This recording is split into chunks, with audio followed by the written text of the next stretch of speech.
তো চলে যাচ্ছে আমাদের প্রথম অতিথির কাছে। আমরা চলে যাব মিস্টার আফনানের কাছে এবং তার কাছে গিয়ে আমরা আজকের প্রথম ঘটনা শুনবো। আফনান ভাই, আমরা কোন ঘটনা দিয়ে শুরু করছি আজকে? আজকে আমাদের রাজবাড়ির কোলাহাট নামক একটা গ্রাম রয়েছে। ওই গ্রামে আজ থেকে প্রায় 100 বছর আগে ঘটে যাওয়া একটা খুব এমন একটি ঘটনা যেটা আজও ওই এলাকার লোকজনের মুখে মুখে শোনা যায়। আজকে ওই ঘটনা দিয়েই আমি শুরু করতে চাই। ধন্যবাদ রাসেল ভাই। আসসালামু আলাইকুম লিসেনার। আজকে যে ঘটনাটি আমি প্রথমে বলেছি রাজবাড়ি জেলার কোলাহাট গ্রামের ঘটনা, যেটা অনেকের মুখেই এটা শোনা যায়। আজকে এই ঘটনাটি আমি আপনাদেরকে শোনাবো। ঘটনাটি আজ থেকে প্রায় অনেকদিন, বললাম তো 100 বছর বেশি সময়ের আগে। তো এই ঘটনাটি নয়ন নামে একজন আমাকে বলেছিল, যেটা প্রতিবেদন শেয়ার করার জন্য।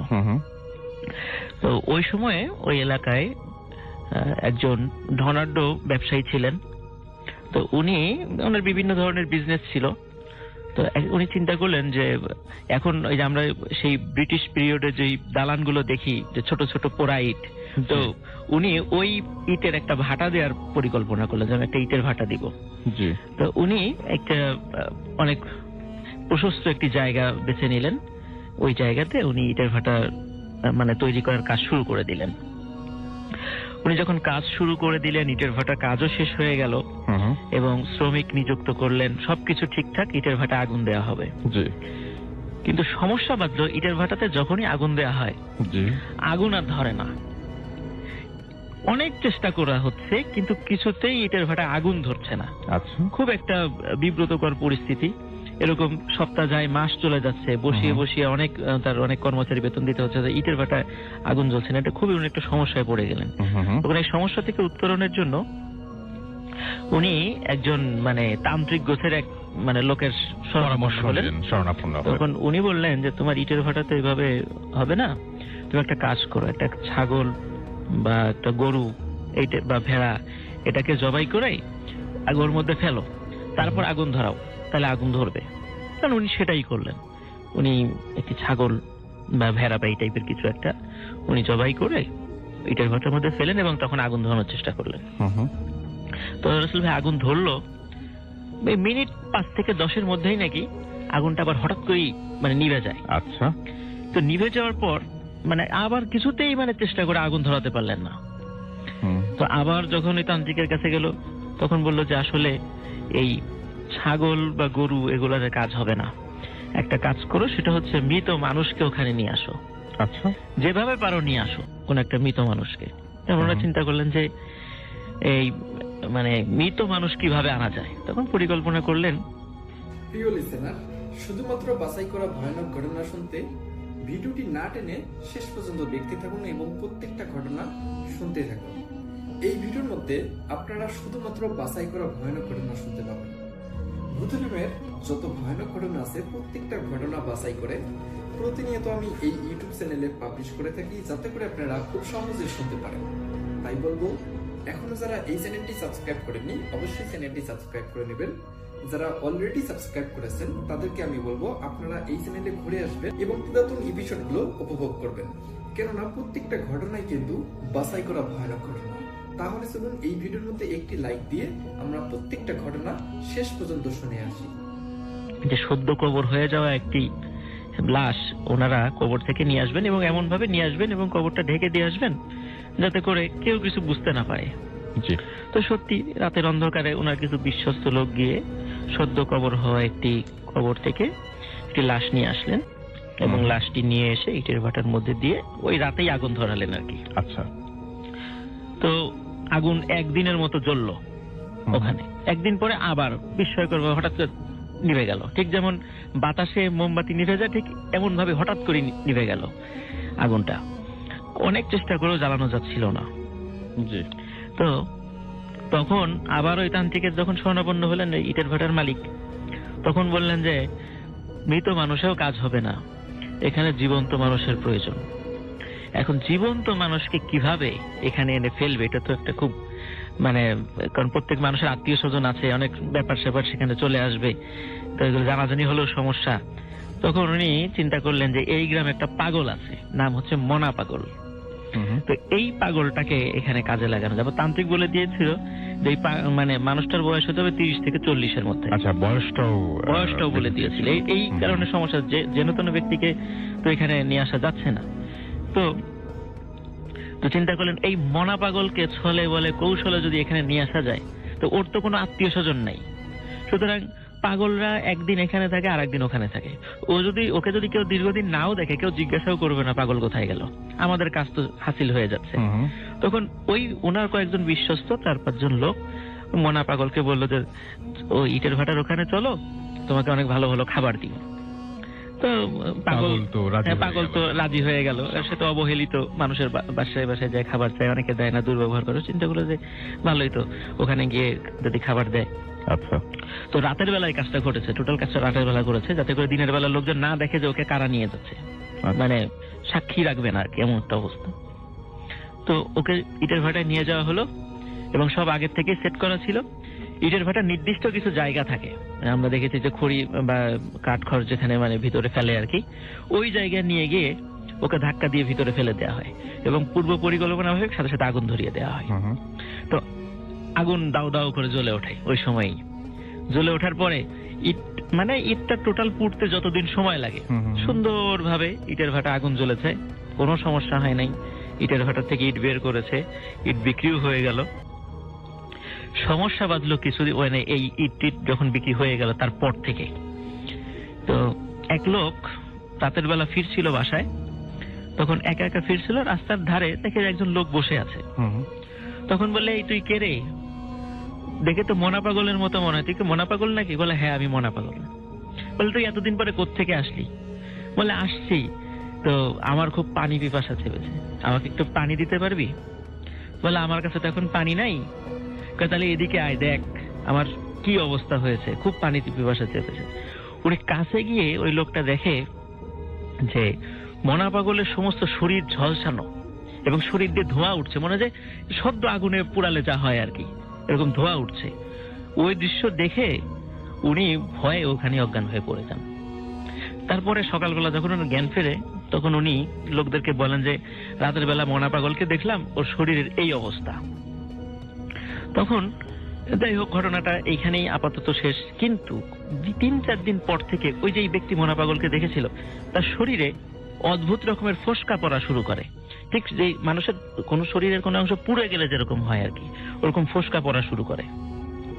তো এরকম ফোসকা পড়তে পড়তে শেষ পর্যন্ত তার পুরো শরীর এমন অবস্থা হলো, মনে তার পুরো শরীরটা আগুনে ঝলসানো, এবং উনি মারা যায়। তো রাতের বেলা ঠিক একই রকম ভাবে এই মনা পাগলকে বিভিন্ন ভাবে দেখা যায়, এবং যেই দেখে পরেই তার শরীরের একই রকমের সমস্যার সৃষ্টি হয় এবং সেও একই রকম ভাবে মারা যেতে থাকে। স্কিন ডিজিজ হয়ে যায়। স্কিন ডিজিজ হয়ে যায়। এখন চারদিকে এই মনা পাগল আতঙ্ক পুরো গ্রামে মানে এমন ভাবে ছড়িয়ে পড়লো যে সবাই ভয়ে ভীত, যে এই পাগলটাকে দিনে দেখা যায় না, আগে দিনে দেখা যেত, রাতেও দেখা যেত, এখন দিনে দেখা যায় না, এর রাতের বেলা কোথা থেকে আসে? সুতরাং রাতে আমরা একে খুঁজবো। গ্রামবাসী সবাই এক জায়গায় বসে মিটিং করলো যে পালাক্রমে মশাল নিয়ে আমরা খুঁজবো, একে ধরতে হবে। এটা গ্রামবাসী সিদ্ধান্ত। গ্রামবাসী সিদ্ধান্ত। আচ্ছা, কিন্তু রাতের বেলা, রাতের পর রাত খোঁজা হচ্ছে, মনা পাগলকে কেউ দেখে না। আচ্ছা, অদ্ভুত ব্যাপার। তো মনা পাগল এত চালাক হয়ে গেল যে সে ধরা দিচ্ছে না। তো যাই হোক, কিছুদিন পরে এই পাহারার ইটা কমে আসে। তো ইটের ভাটার যে 4-5 জন মানে নিয়ে গিয়েছিল আর কি মনা পাগলকে, এরাও পর্যায়ক্রমে মনা পাগলকে দেখা শুরু করে। সবাই একই রকম ভাবে সেম একই ধরনের স্কিন ডিজিজে তারা মারা যায়। আচ্ছা, এমনকি ওই ইটের ভাটার মালিকের ছেলেও একই রকম ভাবে মারা যায়। মনা পাগলকে দেখেছে, কিন্তু মনা পাগলকে কেউ মানে দিনের বেলা কেউ দেখে না, এবং চেষ্টা করে রাতের বেলা দেখা যায় না। ও যাকে দেখা দেয় সেই শুধু দেখে। মজার বিষয় আসল ভাই, যে ওই যারা মারা গেল এরা প্রত্যেকেই কোনো না কোনো ভাবে ওই ইটের ভাটার সাথে জড়িত, কাজের সাথে জড়িত। তার মানে এই অন্যায় কাজটা করেছিল তারাই একে একে মারা যাচ্ছে। মারা যাচ্ছে ইটের ভাটার ইসের সাথে জড়িত আর কি। কোন গ্রামের নিরীহ লোক মনা পাগলকে দেখেনি কখনো। ঘটনা এখানেই শেষ না, ঘটনা এখানেই শেষ না। ইটের ভাটার মালিক উনি একজন খুব ভালো আল্লাহওয়ালা বুজুর্গের সাথে পরামর্শ করলেন যে এই যে সমস্যাটা, এটা কি করা যায়। তো উনি পরামর্শ দিলেন যে তোমাদেরকে যেই ব্যক্তি পরামর্শ দিয়েছিল এই মানুষকে হত্যা করার, যে তার মাধ্যম দিয়ে এই সমস্যাটার সমাধান হতে পারে, এবং উনি অচিরেই মারা যাবে। উনি যখন মারা যাবে তখন তোমরা একবার একটা লাশ নিয়ে এসেছিলে কবর থেকে, মৃত ব্যক্তির লাশ, ওটা আবার কবর মানে ইটের ভাটায় পুড়িয়েছিলে। ওই ব্যক্তি মারা যাওয়ার পরে তার কবরে ওই লোকটার লাশটা রেখে এসো, যেই তান্ত্রিক এই পরামর্শ দিয়েছিল, তাহলে এই সমস্যা সলভ হবে। এবং সত্যি ওই যে তান্ত্রিক, মানে সেও এক সময় মনা পাগলকে দেখে, এবং দেখার পরে সেও বলেছিল যে আমি মনা পাগলকে দেখেছি। এবং উনি মানে দেখার পরে উনি যেই রাত্রে দেখেছিল তার পরের দিনই, মানে অন্যদের তো মানে ওই ডিজিজটা হতে 3-4 দিন সময় লেগেছে, পরের দিন সকালবেলায় ওনার শরীরের অবস্থা এতটা বিভৎস হয়ে গিয়েছিল যে কেউ ওনার কাছে আসার সাহস পাচ্ছিল না, মানে শরীর পুড়ে মানে এমন দেখা যাচ্ছিল আর কি। তো তান্ত্রিক যখন মারা গেল তার এটাও মানে রেখে আসা হয়। কিন্তু রাসেল ভাই, এই যে মনা পাগলকে যে পুড়িয়ে মেরেছে এটা কিন্তু গ্রামবাসী জানতো না। গ্রামবাসী জানতো না কারণ তো খুব গোপনে করা হয়েছে। তারপরে যখন এত কিছু ঘটনা ঘটে গেল, তখন ওই ইটের ভাটার মালিক উনি স্বীকার করলেন যে আসলে মনা পাগলকে কখনোই দেখা যাওয়ার এইভাবে কারণ হচ্ছে আমরা খুব কৌশলে ইটের ভাটাকে চালু রাখার জন্য মনা পাগলকে ওখানে ফেলে মেরে ফেলেছিলাম। তো এইভাবে এই কারণে লোকজন মারা যাচ্ছে। তখন যখন ওই তান্ত্রিক মারা গেল, দীর্ঘদিন কোনো সমস্যার সৃষ্টি হয় নাই। আর ওই যখন জানাজানি হচ্ছিল যে ইটের ভাটায় বিভিন্ন লোক এভাবে মারা যাচ্ছে, মনা পাগলকে দেখছে, ইটের ভাটাও সবাই কাজ ছেড়ে দিয়ে চলে যায়। ইটের ভাটার একদম জনশূন্য, মানে বন্ধ হয়ে গেছে আর কি। তো একদিন ইটের ভাটার মালিক উনি কি মনে করে নিজের ইটের ভাটার সকালবেলা হাঁটাহাঁটি করছিল আর কি। তো ইটের ভাটার ভিতরে হঠাৎ করে উনি পড়ে যান, ওনাকে খুঁজে পাওয়া যাচ্ছিল না যে কোথায় গেলেন। খুঁজতে খুঁজতে ইটের ভাটার কাছে এসে তখন দেখলেন ভিতরে ওই মালিক পড়ে আছে। তো ওনার শরীরের মানে ওনার যে জামা কাপড় আছে, জামা কাপড়ের কোথাও কোনো পোড়া চিহ্ন নাই, কিন্তু ওনার বডিটা একদম মনে পুরো কয়লা হয়ে গেছে। কিন্তু আগুন তো জ্বলছিল না, ইটের ভাটা অনেকদিন ধরে বন্ধ। তো এই যে ঘটনাটি আসল ভাই, এটি মানে ওই এলাকায় খুব, আপনাদের যে এলাকা সেই এলাকায় ওটা খুব প্রচলিত, সবাই জানেন নিশ্চয়ই, অনেকেই জানেন যারা হয়তো বা ওই এলাকার লোক আজকে যারা শুনছেন ফুত এফএম, তারা এই বিষয়টার সাথে অনেক পরিচিত থাকতে পারেন। আর আসল ভাই, ইটের ভাটা যেটা, ওইটা ছিল আসলে একটা শ্মশান, এক সময় শ্মশান ছিল। ওই শ্মশানটা দীর্ঘদিন পরিত্যক্ত শ্মশান ছিল, পড়েছিল। তো ইটের ভাটার মালিক খুব অল্প, ওটার মালিকানাও ছিল না, তো উনি ওইখানেই মানে ইটের ভাটাটা দেন, এবং ওই কারণে হয়তো আগুন জ্বলছিল না। তাই এইটা আমার মনে হয় যে আগুন না জ্বলার পিছনে এটা একটা কারণ থাকতে পারে। আচ্ছা, তো এই ছিল রাসেল ভাই ঘটনা আজকে। Thank you very much. আমরা চলে যাবো আবারও বাবু ভাইয়ের কাছে তার সেকেন্ড স্টোরির জন্য, তারপরে আবারও ফিরে আসবো আপনাদের কাছে। সেই পর্যন্ত আমাদের সঙ্গেই থাকুন, আশা করছি ভালো লাগবে আপনাদের প্রতিটা মুহূর্ত। আচ্ছা রাসেল ভাই, এই ঘটনাটা হচ্ছে কি, আমার এক মামা হয় আর কি, ওনার পজেশনের কাহিনী আর কি। উনি হি গট পজেসড অনস আপন এ টাইম। তো ওনার কিছু ব্যাপার ছিল যে জিনিসগুলো আর কি খুব খারাপ ভাবে আর কি ওনার লাইফে এফেক্ট করেছিল আর কি। তো ওইটার একটা পার্ট, ওটা যদি পুরো স্টোরিটা বলতে যাই, ইট টেকস আ লং টাইম। ওটার একটা পার্ট বলি আর কি।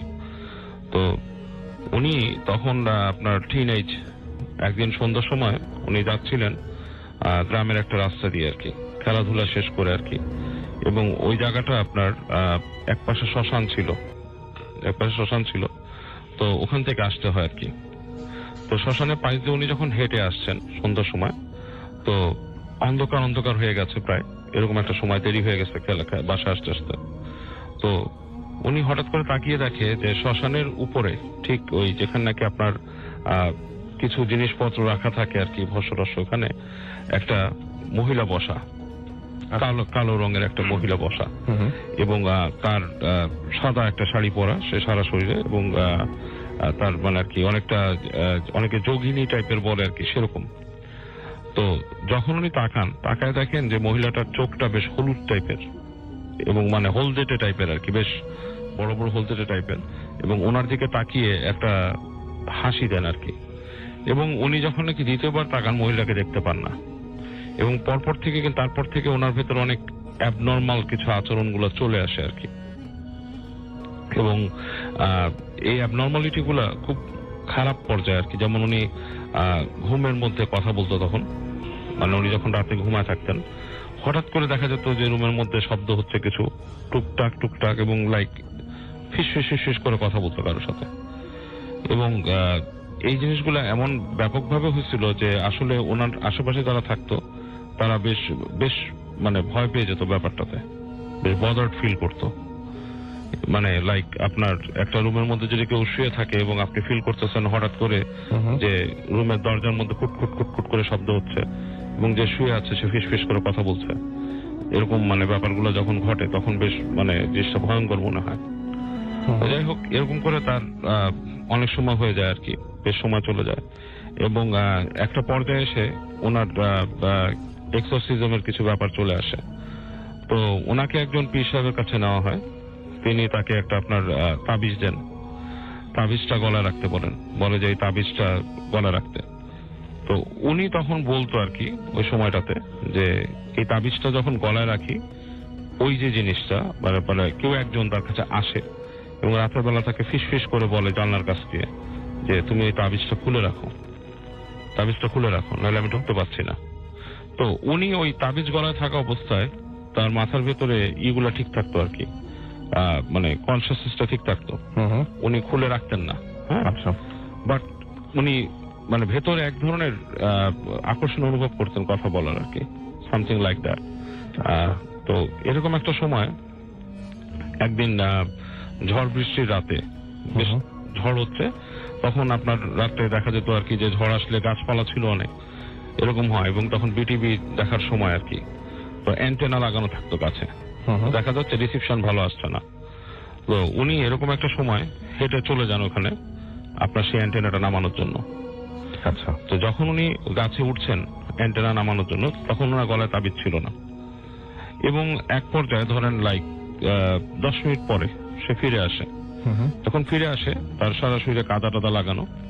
কি হয়েছে? তো ওনাকে জিজ্ঞেস করা হয় যে কি ব্যাপার, যে এই অবস্থা কেন? তো তখন সে বলে যে আমার গলায় যখন তাবিজটা ছিল, আমি যখন গাছে উঠতে যাই তখন আমার তাবিজটা একটা গাছের ডালের সাথে লেগে খুলে যায়, এবং আমি ফিল করি আমাকে কেউ ধরে তুলে নিয়ে যাচ্ছে উপরের দিকে। এবং এক পর্যায়ে আমি যখন দোয়া পড়া শুরু করি আমাকে ফেলে দেয় ওখান থেকে। ঠিক আছে, তো এই অবস্থায় সে চলে আসে। তো এই ঘটনাতে সেই পীর সাহেবের কাছে আবার যাওয়া হয়। পীর সাহেব তাকে বলে যে তোমাকে একটা প্রসিজার করতে হবে, গায়ের মধ্যে স্পেশাল কিছু মানে উনি পড়ে দেয় আর কি, হলুদ, কাঁচা হলুদ পড়ে দেয়, বলে এটা গায়ে মেখে এবং 3টা জলাধারের পানি গায়ে দিয়ে তাকে 3 রাস্তার মোড়ে যে গোসল করতে হবে। আচ্ছা। তো দেখা যাচ্ছে যে ওনাকে প্রথম দিন নিয়ে যায়, এবং এই ব্যাপারটা রাসেল ভাই এমন একটা জায়গায় তাকে গোসল দেওয়ানো হয়েছে, জায়গাটা খুব পরিচিত এবং আপনি খুব ভালোভাবে চেনেন জায়গাটা। আচ্ছা, ঠিক আছে, এটা 3 রাস্তার মোড় এবং খুব কোয়াইট থাকে, মোহাম্মদপুরের একটা জায়গায়। আচ্ছা। তো সেই জায়গায় তাকে গোসল করতে নেওয়া হয় এবং বেশ নিশুতি থাকতো, গভীর রাতে নিয়ে যাওয়া হতো তাকে গোসল করাতে।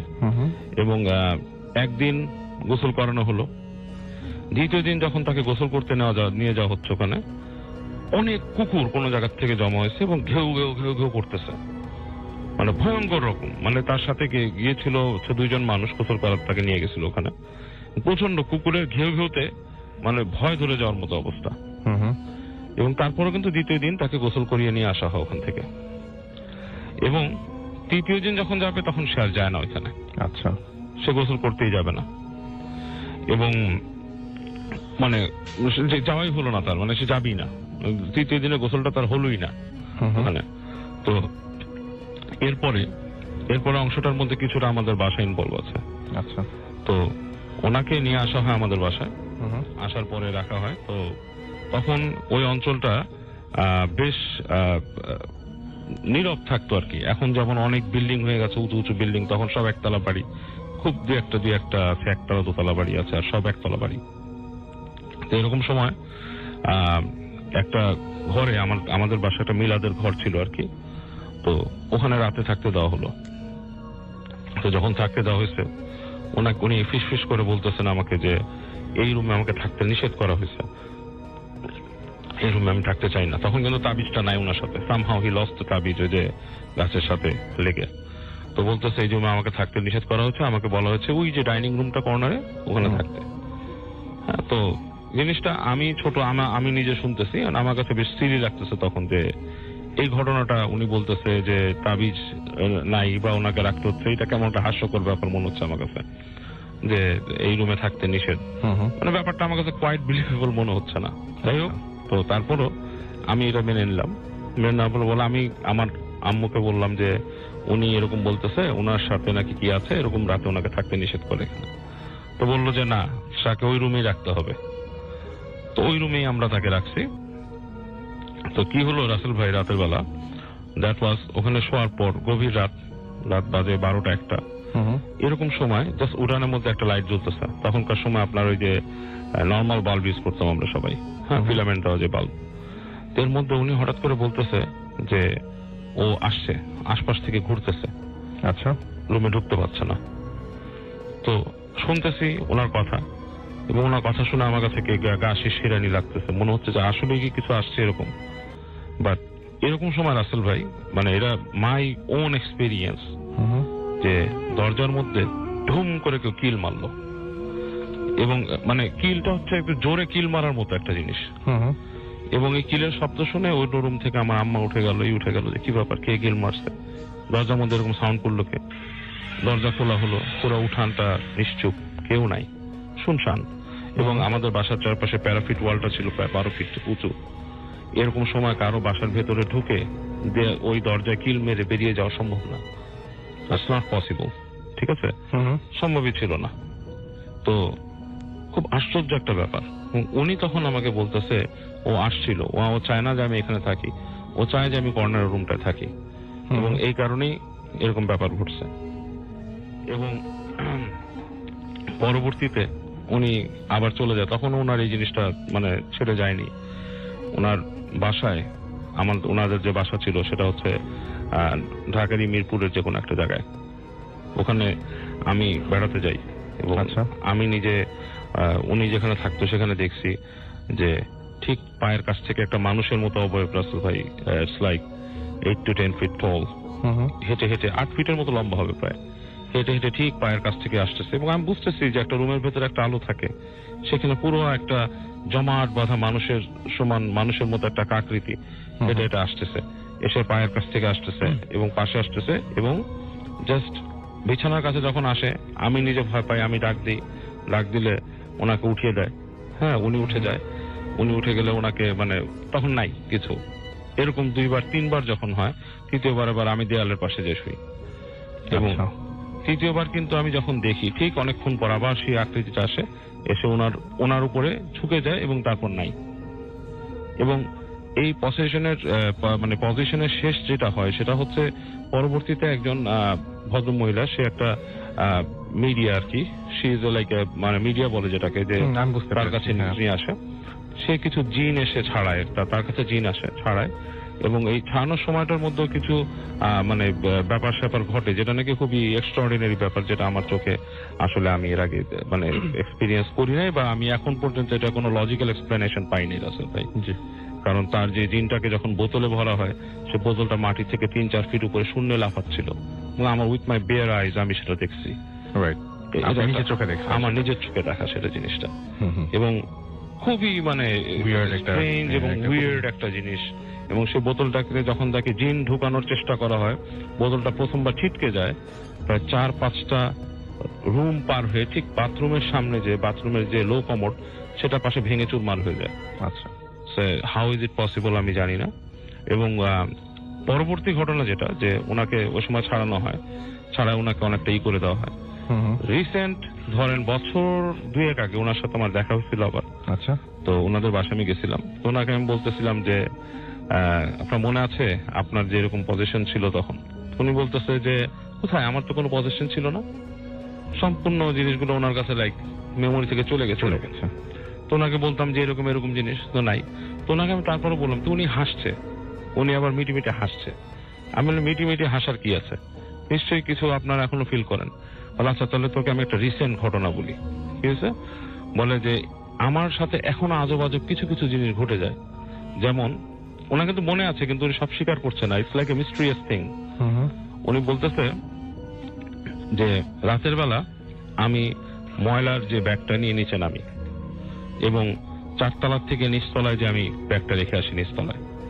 তো আমি যখন 3 তলার কাছে যাচ্ছি, 3 তলার কাছে একটা ময়লার ঝুড়ি রাখা, সেখানে আমি দেখি এই বাল্বের আলো, লাইটের আলোয় একটা লাইক মেরাজ, মানে ইটস লাইক মরুভূমিতে বা মরিচিকা দেখি না আমরা, মরিচিকাটা আলোর মধ্যে সামথিং ইটস লাইক মেরাজ টাইপের কিছু একটা ওই জায়গায় আপনার জল জল করছে এবং ময়লাটার পাশে মনে হচ্ছে উবু হয়ে কিছু একটা বসে আছে। এবং উনি যখন ভালো মতো দেখলো একটা বিড়াল ওনার দিকে তাকালো, বিড়ালটার মুখটা একটু ডিফারেন্ট, মানে একটু ভয়ঙ্কর টাইপের একটা শেপ। তো উনি যখন হাত দিয়ে সরাতে বললো, মানে একটু করলো, বিড়ালটা সরছে না। এবং সামনে যে আবার যখন বিড়ালটাকে ভয় দেখানো শুরু করলো, বিড়ালটা সরে গেল, একটু সামনে গেল, সরে গেল। এবং আশ্চর্য ব্যাপার, বিড়ালটার শরীরটাই ওরকম মেরাজের মতো, ইটস নট লাইক সলিড একটা বিড়ালের যে একটা অবয়ব বা কিছু, তা না। এবং এক পর্যায়ে উনি যখন চলে আসলো, ফিরে আসলো, তখন দেখলো যে আবার উনি যখন সিঁড়িতে উঠে যাচ্ছে, আবার ওই বিড়ালটা ওখানে বসে আছে চুপচাপ, এবং সেটার আপনার বডি শেপ এরকম।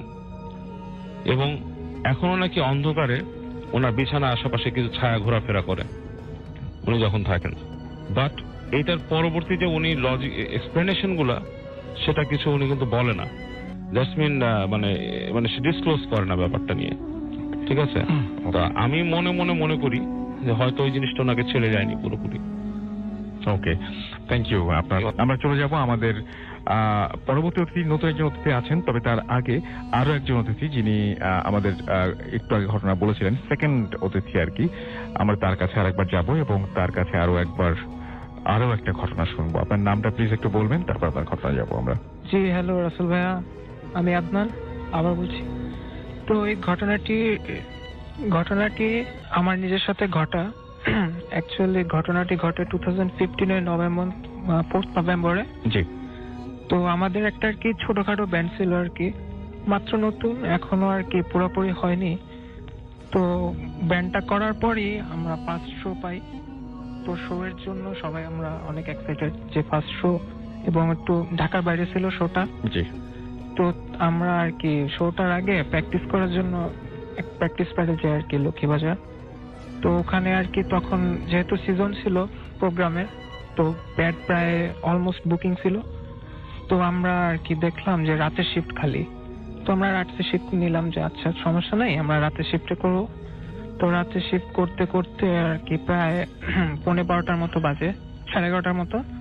তো আমরা সবাই যেহেতু গেলাম প্যাডে। তো আমাদের ব্যান্ড মেম্বারদের অর্ধেকের বাড়ি ছিল আর কি যাত্রাবাড়ি, একমাত্র আমার বাড়ি ছিল আর কি লালবাগ। তো ওরা ওদিক থেকে যাত্রাবাড়ি চলে যায় এবং আমি একা আর কি লালবাগের জন্য বাসে উঠি। তো বাসে উঠে আর কি গুলিস্তানে নামি। গুলিস্তানে নামার পর আমাদের বাসার সামনে পর্যন্ত টেম্পো যায়। তো টেম্পো স্ট্যান্ডে ওয়েট করতে থাকি টেম্পোর জন্য। পরে কারো কাছ থেকে শুনতে পারি যে স্ট্রাইক চলতেছিল নাকি কি গন্ডগোল হয়েছে, টেম্পো বন্ধ আর কি, স্ট্যান্ড, টেম্পো আসবে না, আপনি যদি পারেন রিক্সা নিয়ে নেন। তো অনেকক্ষণ ওয়েট করার পরে দেখলাম দূরে একটা রিক্সা আসতেছে। তো জিজ্ঞেস করলাম যে মামা যাবা নাকি? বলেন কই যাবেন? এই তো লালবাগ যাবো, এখন রাত হয়ে গেছে, যাবো নাকি চলো। তো মা বলে আচ্ছা ওঠেন। তো আমি উঠলাম। এরপরে রিক্সাওয়ালা মামা জাস্ট খালি সিটে বসবে, ঠিক তখনই আমার ডান দিক থেকে একজন লোক আসলেন, মধ্যবয়স্ক। তো উনি এসে আমাকে বললো যে আচ্ছা আপনি কি লালবাগ যাচ্ছেন? আমি বললাম জি লালবাগ যাচ্ছি। তো বললো যে আচ্ছা আমিও তো লালবাগ যাব, তো এখন রিক্সাও নেই, দেরি হয়ে গেছে, তো আমরা কি শেয়ারে যেতে পারি? এর আগেও আমি অনেকবার শেয়ারে গিয়েছিলাম, তো যেহেতু রাত অনেক হয়ে গেছে আমার একটু ভয় লাগছিল যে হঠাৎ করে একজন মানুষ, অবশ্য দেখতে ভদ্রলোকই মনে হচ্ছিল। তাই আমি বললাম যে আচ্ছা আসেন, ওঠেন আমার সাথে। তো রিক্সা মামা স্টার্ট করলো রিক্সা। তো হাঁটতে চলতেছে। তো চানখারপুলের এদিকে আসার সময় লোকটা আমাকে জিজ্ঞেস করলো অ্যাজ ইউজুয়াল যে আপনি কি করেন, আমার নাম কি? আমি বললাম আচ্ছা আমি ড্যাফোডিলে পড়তেছি, মাল্টিমিডিয়াতে এরকম করি। তো আমার হাতে গিটার প্রসেসর ব্যাগ ছিল, সেটা দেখে আর কি লোকটি বলে যে আচ্ছা আপনি কি গান করেন? আচ্ছা। তো আমি বললাম যে জি আর কি, এর সেরকম তো না, জাস্ট টুকটাক আর কি গান করি, তো গান টান করি আর কি, সেরকম ভাবে না। তো লোকটি বলে আচ্ছা যে আপনি যে গান করেন তো বেশি করেন না, গানটা একটু অল্প করেন। আচ্ছা। তো আমি বললাম আচ্ছা ঠিক আছে, এটা ওনার কাছে মনে হতে পারে। ঠিক এই সময় বোর্ড অফিস যখন ক্রস করে, এরপরে আমাদের সাথে আর কোনো কনভারসেশন হয়নি, জাস্ট স্টিল আমরা বসে এসেছি। যেই মানে যখন আমাদের কনভারসেশন হয়েছিল তখন রিক্সাওয়ালা মামা বারবার খালি পিছনের দিকে যাচ্ছে। বলছে শুনে আমি জিজ্ঞেস করলাম যে আচ্ছা মামা রিক্সার কোনো সমস্যা, যদি সমস্যা থাকে তাহলে আমরা নেমে যাই। মামা বললো আচ্ছা না সমস্যা নেই, আপনারা বসেন, অসুবিধা নেই। তো এজ ইউজুয়াল আমার বাসার সামনে আসলাম। তো আমার বাসার সামনে এজ ইউজুয়াল সবসময় লাইট থাকে, কিন্তু সেদিন কি কারণে জানি ল্যাম্প পোস্টের লাইটও ছিল না, জাস্ট খালি আমাদের পঞ্চায়েতে একটা লাইট জ্বলতেছিল। তো আমি মানি ব্যাগটা জাস্ট বের করে তখন স্টিল লোকটি রিক্সায় বসেছি। আচ্ছা। রিক্সাওয়ালা মামা বললাম যে আচ্ছা মামা দাঁড়াও, আমি একটু ওই সাইড থেকে আলোটা দেখে টাকা নিয়ে আসতেছি। তো আমি আলোর নিচে গেলাম, যাওয়ার পরে মানি ব্যাগ থেকে টাকা বের করলাম, বের করে সে রিক্সাওয়ালা মামাকে দিতে যাবো, দেখি লোকটা নেই। তো বললাম আমি আচ্ছা মামা এই লোকটি না কিলার মোড় যাওয়ার কথা, উনি এখানে নেমে গেল কোথায়? তখন রিক্সাওয়ালা হঠাৎ করে বলল আচ্ছা মামা কার কথা বলতেছেন, আপনি তো একাই আসছেন। আমি বলতেছি আচ্ছা মামা তুমি কি মজা করতেছো আমার সাথে? এত রাত্রে আমি তোমার সাথে তোমার সামনে দিয়ে আমরা দুজন আসলাম, আর এখন তুমি মজা করতেছো, এটা ঠিক হইলো? রিক্সাওয়ালা একই কথা যে আপনি একাই আসছেন। আমি আমার মনেও তখন সেরকম একটা দূর মামা তুমি মজা করতেছো। তো তখন এলাকার কয়েকজন লোক ছিল, তখন রিক্সাওয়ালাকে ধরলো যে এই তুমি এরকম কি শুরু করতেছো, উল্টাপাল্টা কথা বলতেছো। তো আমি আবার বললাম যে আচ্ছা তুমি সত্য করে বলো তো আমার সাথে কেউ ছিল কি ছিল না? রিক্সাওয়ালা মামার একই কথা যে মামা আপনি একাই আসছেন, আপনার সাথে কেউ আসে না, একা আসছেন। তখন এটা শুনে আমি আর কিচ্ছু দেখলাম না, জাস্ট আমার গিটার পোস্টার ব্যাগটা নিয়ে আমি এক দূরে আমার বাসায় চলে গেলাম। ঠিক বাসায় আসার পরেই আমি বুঝতে পারলাম, একটা জিনিস নোটিস করলাম যে স্পিড ব্রেকার যখন রিক্সাটা যায় ঠিক তখন আর কি আমাদের যেরকম একটা জার্ক হয় শরীরে, মুভমেন্ট হয়, কিন্তু আমাদের সবার জার্ক হচ্ছে, কিন্তু লোকটা স্টিল বসে রয়েছে, ওর কোনো জার্ক হয়নি। ওর কোনো জার্ক হয় নাই। এবং তখন তো আমার খেয়াল ছিল না, রাত হয়ে গেছে, বাসা থেকে আম্মু ফোন দিতেছে আমার যেতে হবে, তত এত খেয়াল করিনি। পরে আপনার মনে পড়ছে, আপনি ঠান্ডা মাথায় চিন্তা করছেন আবার, এটা তো অস্বাভাবিক, একদম পুরাই আনন্যাচারাল। এবং এটা দেখার সাথে সাথে আমি আম্মুকে বললাম যে আচ্ছা আম্মু আমাদের শাহী মসজিদে যেহেতু পরিচিত একজন হুজুর আছে, তোমার পরিচিত, ওনাকে জিজ্ঞেস করো। তো আম্মু আব্বুকে দ্বারা জিজ্ঞেস করলো যে আচ্ছা হুজুর আমার ছেলের সাথে তো গত রাতে এই ঘটনাটা ঘটছে, আপনি কি কিছু বলতে পারবেন? তো হুজুর বললো অবশ্য আমাদের শাহী মসজিদে আর কি মানে 10 থেকে 12 জন আর কি জিনের ছেলেমেয়েরা পড়ালেখা করে, তো ওরা ব্রিলিয়েন্ট অনেক। তো ওনাদের মাধ্যমে জিজ্ঞেস করে দেখলো যে জি হ্যাঁ ওই দিন রাত্রে আপনার সাথে যে আসছিল ওইটা ওনাদের ছেলে, মানে যে ছেলেরা লেখাপড়া করে ওর আত্মীয় আর কি আসছিল আপনার ছেলেকে গান দেওয়ার জন্য। এবং আপনার ছেলে মনে হয় গান টান একটু বেশি করে, তো ওনাকে বলেন যে গান টান এত বেশি করার দরকার না, যাতে পড়ালেখা করে এবং ঠিক মতো নামাজ পড়তে বলে। তো এটা সে বাসায় আমাদের বললো যে এটাই হলো। তো চলে আসে ভাই, এটাই আমার কথা। Thank you. আবারও চলে যাচ্ছি আমাদের পরবর্তী অতিথির কাছে, এবং আপনার ঘটনাটা প্লিজ একটু আমাকে বলবেন, আপনার নামটা একটু প্রথমে বলবেন, তারপরে আপনার ঘটনা শুনবো আমরা। হ্যালো রাসেল ভাই, আমার নাম সম্রাট, আমি মিরপুর শেরাপাড়া থেকে এসেছি। আপনাদের সবাইকেও, আমার সবার ফ্রেন্ডদেরকে আসসালামু আলাইকুম। জি, আপনার ঘটনায় যাই আমরা। রাসেল ভাই, তখন আমি দিনাজপুরে জব করি, জব করার পরে তখন আমাদের স্যার বললো যে তুমি রাত্রে চলে যাও, কালকে হরতাল, তুমি রাত্রে চলে যাও। আপনার কোনটা বলতে ইচ্ছা করছে বেশি? আপনার মনে হয় কোনটা ভয়ঙ্কর? আপনার দুটো ঘটনা আছে, যদি একটা বলতে বলি, রাশেরটা বলবেন নাকি এটা বলবেন? আমার নিজেরটা বলি। জি বলেন। তারপরে আমি ওখানে গেলাম, যাওয়ার পরে আমাকে গাড়িটা ড্রাইভার চলে গেল। যাওয়ার পরে আমি হোটেলের ম্যানেজারকে বললাম যে মামা দরজাটা খুলো। তালাটা খুলছে, বলছে মামা হঠাৎ করে আসলা, ফোন করলো না তো, রুম তো লাগবে। মামা হরতাল তো, আগে চলে আসছি। যাই হোক, উনি বলছে মামা এরকম কি করা যায়, রুম তো নাই আমার কাছে, সব রুম তো বুক। আমি বললাম আমার রুম বুক কেন দিতে হবে, করার নাই। বলতেছে আমার কাছে সব। মামা তোমার রুমটা গরম, ফ্যান নেই, দেখো একটু ব্যবস্থা করে দাও, এতগুলি রুম তোমার, তুমি একটু আমাকে একটু ব্যবস্থা করে দাও। তো উনি বললো আচ্ছা ঠিক আছে তুমি থাকো, আমি আসতেছি। উনি ঠিক 5 মিনিট পর উপর থেকে 5 থেকে 7 মিনিট পর এসে বললো কি আচ্ছা মামা আসো।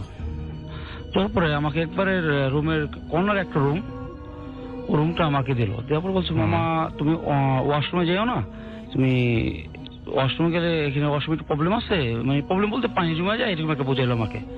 দেখ আমি ওইভাবেই আমি আর কিছু বললাম না।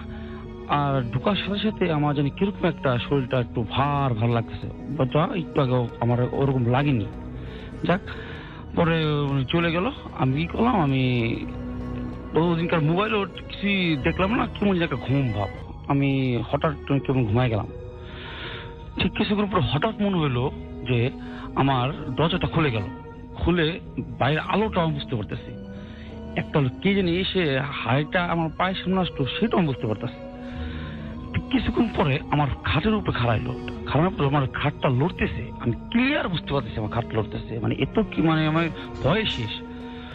যখন আর আমার হাতটা আমার পায়ে দিল, মানে হাতটা মনে হলো লোম আছে হাতের ভিতরে, হাতটা যখন আমার পায়ে দিল, পায়ে দেওয়ার পরে আমার অল্প অল্প অল্প করে আমার যখন পিঠের কাছে আসলো, কিন্তু এর ভিতরে কিন্তু আমি খুব চিল্লাচ্ছি, আমি খুব আতঙ্ক হয়ে আমি মামা বাঁচাও বাঁচাও বাঁচাও, কেউ আমাকে বাঁচান, খুব চিল্লাচ্ছি, মানে কেউ শুনতেছে না।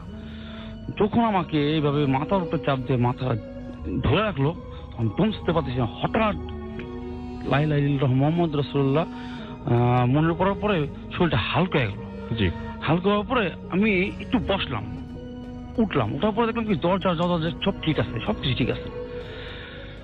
মানে এগুলো রিয়েলাইজ করতে করতে হঠাৎ আবার যে খুব চোখে ঘুম, এতই ঘুম যে মানে আমি মানে বসে থাকতে পারতেছি না, আবার শুয়ে পড়েছি। রাসেল ভাই কেউ বলবে যে আমাকে যে বুবাই ধরছে, আসলে বুবাই না, আমি চিতে শুয়েছিলাম, আমার বুকটা নিচে আমার পিঠটা উপরে। শোয়ার পরে ঠিক রাসেল ভাই একই ঘটনা দ্বিতীয়বার ঘটলো, একই ঘটনা, সেম ঘটনা। দরজাটা খুললো, পায়ের সামনে আসলো, ঠিক সেম আমাকে আগের মতোই জাতা মেরা ধরলো, মানে আমাকে খুব জোরে ধরলো। আমি খুব কোনো রকম আমাদের নবী রাসূলের নাম, আল্লাহ তাআলা নাম নিয়ে কোনো রকম আমি আবার সেকেন্ড টাইম আমি পেছে গেলাম, মানে আমি ভয়টা গেলাম, শরীরটা হালকা হয়ে গেল। তখন আমি আর ঘুমাচ্ছি না, আমি তখন আমার 60% আমার মানে ঘুম নাই, 40% ঘুম।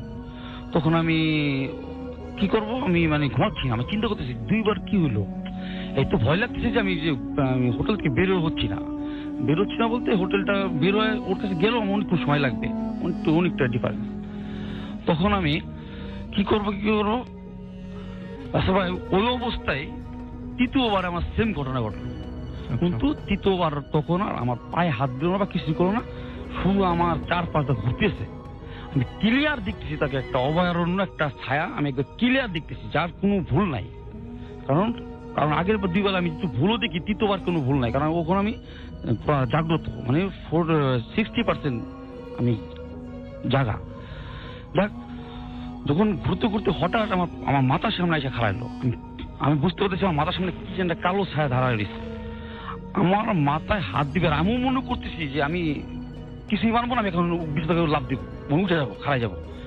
এই বলে আমি বিছানা থেকে আল্লাহ খোদার নাম নিয়ে নগদ আমি খাড়াই গেছি। খাড়ানোর পরে আমি জাস্ট তাৎক্ষণিক লাইটটা জ্বালিয়ে দিছি, স্মোক করার অফিস ছিল, স্মোক করলাম, তাদের ম্যাচটা আমার হাতে নিলাম, নেওয়ার পরে এখন আমি মোবাইলটা নিয়ে এখন আমি লাইট জ্বালায় বসে রয়েছি, আমি চিন্তা করতেছি কি হলো, মানে আমি নিজের কাছে নিজের আমি বুঝতে পারছি যে স্বপ্ন না বাস্তব না কি, মানে আমার সাথে কি ঘটে গেল, মানে আমি হয়ে গেছি। যাক ঠিক 25 মিনিট পর আজান দিল, আজান দেওয়ার পরে আমি তাড়াতাড়ি করলাম, আমি ম্যানেজার রুমে গেলাম, তাড়াতাড়ি করে ম্যানেজার ডাকলাম, মামা তাড়াতাড়ি উঠছে, কি মামা? মামা তুমি আমাকে কোন রুমে দিলা, আমি তো খুব সারা রাত আমার সাথে কি আবল তো বলেছি, আমি খুব ভয় ছিলাম। ওই মামা আবার তখনই একটা হাসি দিয়ে বলছে, না না কি হয়েছে, কিছুই হয় নাই, এইসব কিছু না। তখন আমার মনে আরো একটু ভয় জুগে গেল, কি মামা এমন করলো কেন, এরকম করলো কেন, হাসি দিল কেন, মানে আমার কেন আতঙ্ক ছড়াই গেলো মনের ভিতরে। পরে আমি হাত দিয়ে বলবো, মামা প্লিজ আমার খুব ভয় লাগতেছে, প্লিজ মামা তুমি একটু বলো। বলতেছি কি মামা, তোমাকে আমি এই পর্যন্ত 5 বার দেখে আসছি, তোমার রুমে দেওয়ার পরে আমি 5 বার দেখেছি তোমার রুমে। কারণটা হলো যে আমি জানি একটু প্রবলেম আছে, আর যদি তোমাকে আমি বলতাম যে তোমার প্রবলেম, ওই রুমে প্রবলেম আছে, তুমি কখনো যাইতা না, আর তুমি রাত্রে কোথায় বা থাকবা, আর আমার কাছে তুমি থাকতে পারবা, আমার তো গরম আর ছোট একটা খাট, যাকে ওটা বলতে থাকতা না, এর জন্য আমি সারা রাত আমি তোমার জন্য আমিও ঘুমাইনি, আমি আধা ঘন্টা আগে আমি আইসা ঘুমাইলাম, তুমি আমাকে ডাক দিলা। তখন বলে মামা তাহলে কি কেন তুমি এরকম করলা কেন তুমি? আসলে মামা ওখানে আরো 20-25 বছর আগে এই হোটেলটা খুব আদি একটা হোটেল, ঠাকুরগাঁও হোটেলটা, 20-25 বছর আগে ওই হোটেলে একটা মেয়ে সুইসাইড করছিল। সুইসাইড করার কারণে পরে বেশ কিছু বলতেছিল, তারপর আবার কিছু কিছু লোক দিত, মানে বর্ডার দিত। বর্ডার বলতে কি যারা থাকে আর কি ওখানে রেগুলার, ওগুলো বর্ডার বলে, দিত। দেওয়ার পরে প্রত্যেকটা লোকের সাথেই সেম একই প্রবলেম হইতো, মানে প্রবলেম মধ্যে অনেক ডিস্টার্ব করতো। ডিস্টার্ব করার পরে রুমটা একেবারে ব্লক করে দিত। ব্লক করার পরে ওখানে ওই যে ল্যাপ ট্যাপ বা ওই যে মানে কেউ থাকতো না, জাস্ট কিছু ব্যবহার সামগ্রী আসলে ওখানে রাখতো। এই ছিল আসলে আমার ঘটনা। এটাই অনেক ধন্যবাদ আপনাকে। আসসালামু আলাইকুম রাসেল ভাই, আমার নাম হলো সালমান খান। আমি প্রায় গত 5 বছর থেকে নিউ ইয়র্ক সিটিতে থাকি। পেশায় আমি একজন ট্যাক্সি ড্রাইভার, আর আমি রাতে ট্যাক্সি ড্রাইভ করি। আমার শিফট শুরু হয় 5টা থেকে ভোর 5টা পর্যন্ত। সো বেসিক্যালি অন্যান্য দিনের মতো ওই দিন আমি আমার ট্যাক্সি নিয়ে সিটির উদ্দেশ্যে রওনা দিলাম, ম্যানহাটন সিটি, আসলে যেখানে অনেক বিজি একটা সিটি, আপনারা হয়তো কিনে থাকবেন। তো ওই দিন অন্যান্য দিনের মতো আমি একটা কাস্টমার পিক আপ করলাম ম্যানহাটন সিটি থেকে। তো ওই কাস্টমারের ডেস্টিনেশন ছিল ব্রুকলিন, যেটা ম্যানহাটন থেকে প্রায় 32 মাইলস। ওকে ফাইন, আমি কাস্টমারটা নিলাম। তখন আসলে যখন আমি কাস্টমারটা নিলাম তখন বাজে আসলে রাত্র প্রায় 12:10 আই থিঙ্ক। তো ওই কাস্টমারের ডেস্টিনেশনে যাইতে যাইতে আমার সময় লাগছে এখানে আরো 40 minute. So almost 12:40, I think maybe 12:50, almost 1 o'clock আমি ব্রুকলিন পৌঁছাই ওই যাত্রী নিয়ে। যাক, আমি ওই যাত্রী ড্রপ অফ করে অন্যান্য সময়ের মতো আমি সিটিতে ব্যাক করতেছিলাম। আসলে আমি যে ব্রুকলিন গেলাম ম্যানহাটন সিটি থেকে, আমি আসলে জীবনে ওই রাস্তা দিয়ে যাই নাই। আর আমি জিপিএস ইউজ করছিলাম, তো খুবই রাস্তাটা আমার কাছে কেমন যেন একটা স্ট্রেঞ্জ লাগছিল, মানে আঁকা বাঁকা রাস্তা, খুবই মানে পার্কের মানে জঙ্গল, অনেকটা জঙ্গলের ভিতর দিয়ে, দুই পাশে পাহাড়, তারপরে বড় বড় গাছ। আসলে যারা নিউ ইয়র্কে থাকে তারা জানে বেসিক্যালি দিনের বেলা এইসব রাস্তাগুলো অনেক সুন্দর, বাট রাত্রে এইসব রাস্তাগুলো খুবই স্ক্যারি। যাই হোক, আমি ড্রপ আপ করে আমার আবার ওই রাস্তা দিয়ে ব্যাক করতেছিলাম সিটিতে। তো হঠাৎ করে আমি যখন ওইখান থেকে প্রায় 5 থেকে 10 মিনিট ড্রাইভ করার পরে আসলে ওইদিকে কোনো ঘর বাড়ি নাই, শুধু আমি দেখতেছি লাইক 2-3টা গাড়ি মানে ওই দিক অপোজিট সাইড থেকে যাইতেছে আর কি। তো আমি দেখলাম একটা প্রায় 70 থেকে 80 বছরের একটা বুড়ি, মানে একজন বৃদ্ধ মহিলা আমার হাত তুললো। যাক, আমি হাত তুললো, আমি চিন্তা করলাম পাহাড় আই মিন জঙ্গলের ভিতরের রাস্তা দিয়ে হাত তুললো।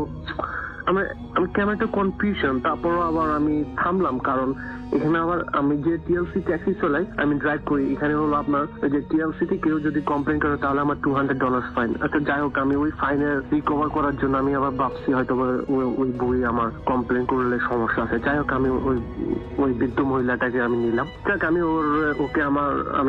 ওই মহিলাটাকে আমি ওর ডেস্টিনেশন জিজ্ঞেস করলাম যে ও কই যাবে। ও আমার কোনো কথা বললো না, জাস্ট একটা স্লিপ দিল, ঠিক আছে। তো ওই স্লিপ আমি দেখলাম, ওই স্লিপ একটা সেমেটারি, আই মিন কুইন্স এর একটা সেমেটারি, ওই সেমেটারিটা আমি চিনি না।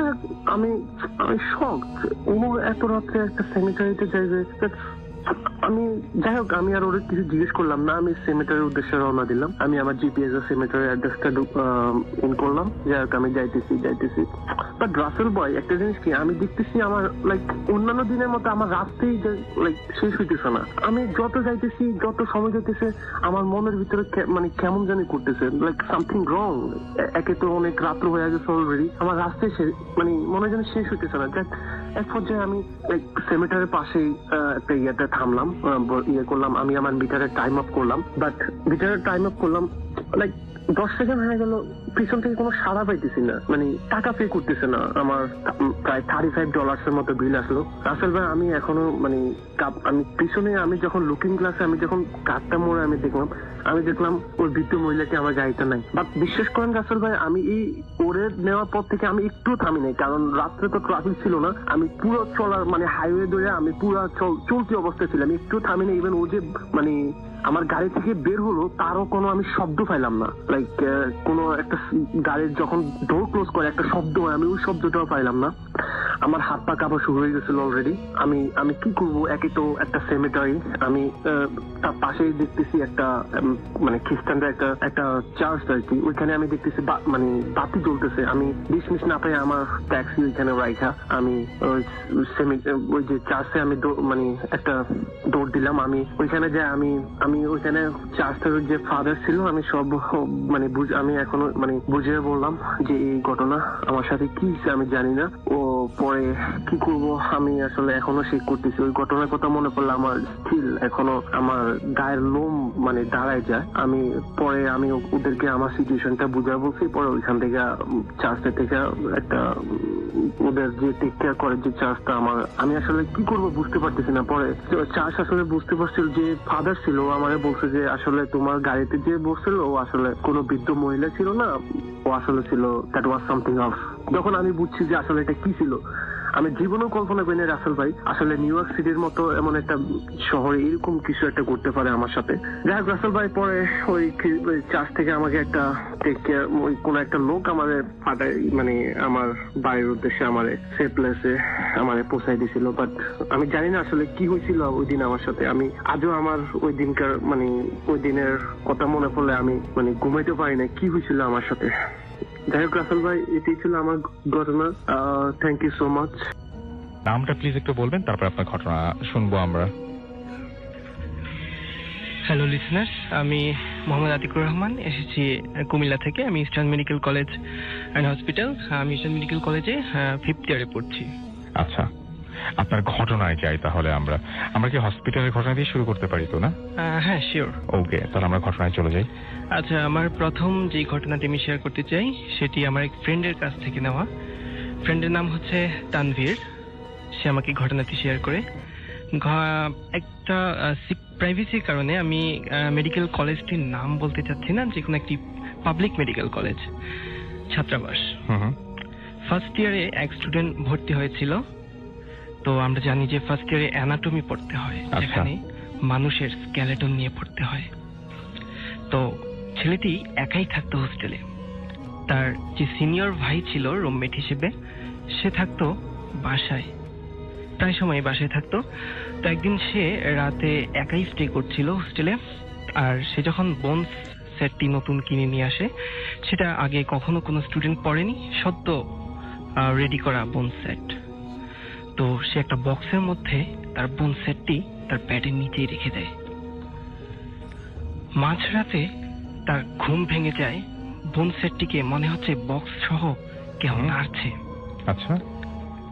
তো এমন শব্দ শুনে সে ভাবে যে সেটা আমলে নেয়নি, নর্মাল ব্যাপার ভাবে, কিন্তু প্রায়ই এমন ঘটতো মাঝরাতে। একদিন তার ঘুম ভেঙে যায় প্রচন্ড নাড়ার শব্দে। সে ঘুম থেকে জেগে দেখে বক্স থেকে স্কেলেটন গুলো নিচে ফ্লোরে নামানো সবগুলো। ও মাই গড! এবং সে তো নিচে নিশ্চয়ই নামাননি, অন্য কেউ? হ্যাঁ, সে নামায়নি এবং সে বক্সেই তুলে রেখেছিল। তো সে তারপর দিন সকালে আইটেম দিতে যায় একটা বোনসের উপর, ভাইবা এক্সাম। আচ্ছা। যখন সে তার রুমে ফেরার পর দেখতে পেল যে সবগুলো বোনস তার বক্স থেকে ফ্লোরে নামানো, কিন্তু সে রেখে গিয়েছিল বক্সের ভিতরে। তার রুমমেটও ছিল না, লক আগের জায়গায় ছিল। আচ্ছা। তো সেই ব্যাপারটাকে অ্যাবনর্মাল ভেবেও পাত্তা দেয় না। তো এরকম প্রায় সময়ই ঘটতো, মনের অজান্তেই সে এগুলো এসকেপ করে যেত। একদিন হলো সে সন্ধ্যার দিকে তার হোস্টেল রুমে ফিরে আসে। ফেরার পর সে দেখতে পেল যে তার সবগুলো বোনস নিচে রাখা, কিন্তু সে আজকে পরীক্ষা করার জন্যই মনে করে যাওয়ার আগে বক্সের মধ্যেই সবগুলো বোনস রেখে গিয়েছিল। সবচেয়ে আশ্চর্যের বিষয় হচ্ছে যে সে এসেই দেখে যে ফ্লোরের ঠিক মাঝখানে সবগুলো বোনস অ্যারেঞ্জ করে রাখলে পূর্ণ একটা কঙ্কাল তৈরি হয়ে যায়, ঠিক সেভাবেই বোনস গুলো সাজানো। এই ঘটনাটি থেকে সে চিৎকার করে ওঠে, পাশের সিনিয়র ভাইদেরকে ডাকে, সবাই ওকে সান্ত্বনা দিয়ে সামহাও ম্যানেজ করে। তো ঈদের সময়টা ঘনিয়ে আসছিল, ঈদের ছুটিতে সবাই বাসায় চলে গিয়েছিল, সেও যাবে, ঈদের পরই তার এক্সাম, সেজন্য বোন সেটটি তার সাথে করে নিয়ে যায়। তো যখন সে গ্রামের বাড়িতে যাচ্ছিল, 7:30 কি 8টা সন্ধ্যা। তো যাওয়ার পথে একটা অটো রিকশার মধ্যে সে ওঠে তার বোনসের ব্যাগটা নিয়ে, সাথে একটি মাত্র যাত্রী। তারা মোট 3 জন, একজন চালক আর একজন সে আর একজন যাত্রী। কোনো কথা নেই, গম্ভীর সবাই। গ্রামের রাস্তা দিয়ে জোনাকির আলো ছড়ছিল আর দুই পাশে ধান ক্ষেত। সে যাচ্ছিল, এমন সময় হঠাৎ তার পাশের যাত্রীটি বলে উঠল যে, আপনি আপনার এই ব্যাগটাতে কি রেখেছেন? সে বলল, আমি মেডিকেল স্টুডেন্ট, এখানে আমি মানুষের কঙ্কাল রেখেছি, আমি পড়াশোনা করি অ্যানাটমি। তখন বলল যে, না, আপনি এই বোনসটি আর পড়বেন না। সে বলল যে, কেন আমি পড়বো না? এটা তো আমার প্রফেশন, আমি স্টুডেন্ট, আমাকে পড়তেই হবে। আপনি বলার কি? একটু রাগান্বিত স্বরে বলল।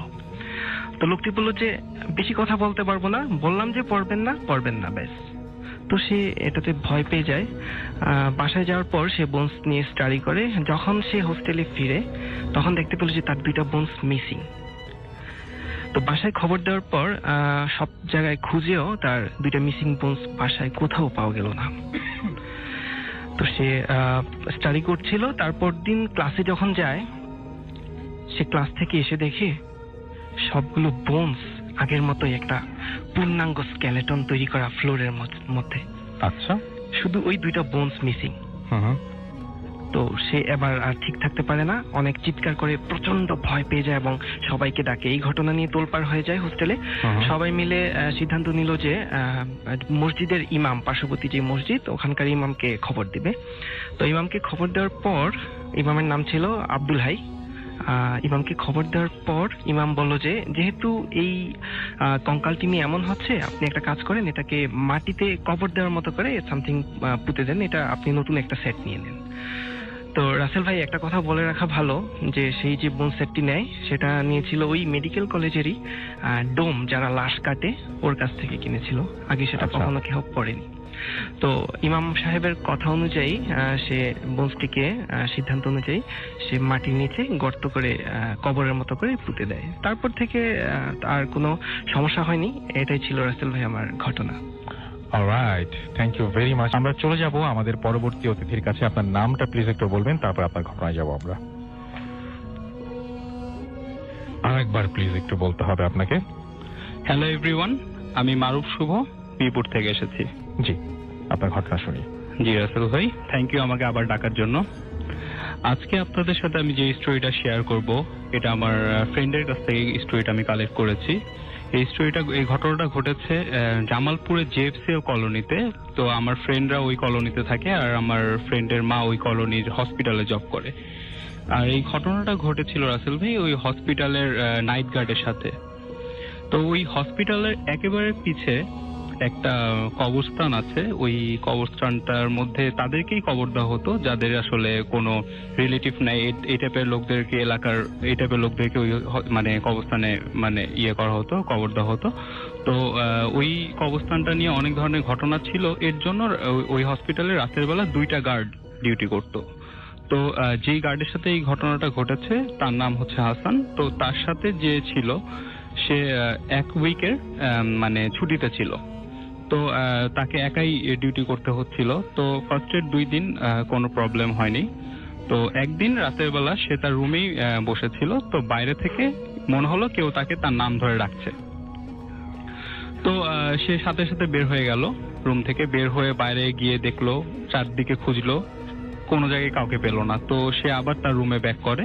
তো 5 থেকে 6 মিনিট পরে সেম ভাবে রাসেল ভাই, শীতের রাত ছিল, স্পষ্ট শোনা গিয়েছিল, তাকে আবার ডাকলো। এবারে সে দৌড় দিয়ে রুম থেকে বের হলো।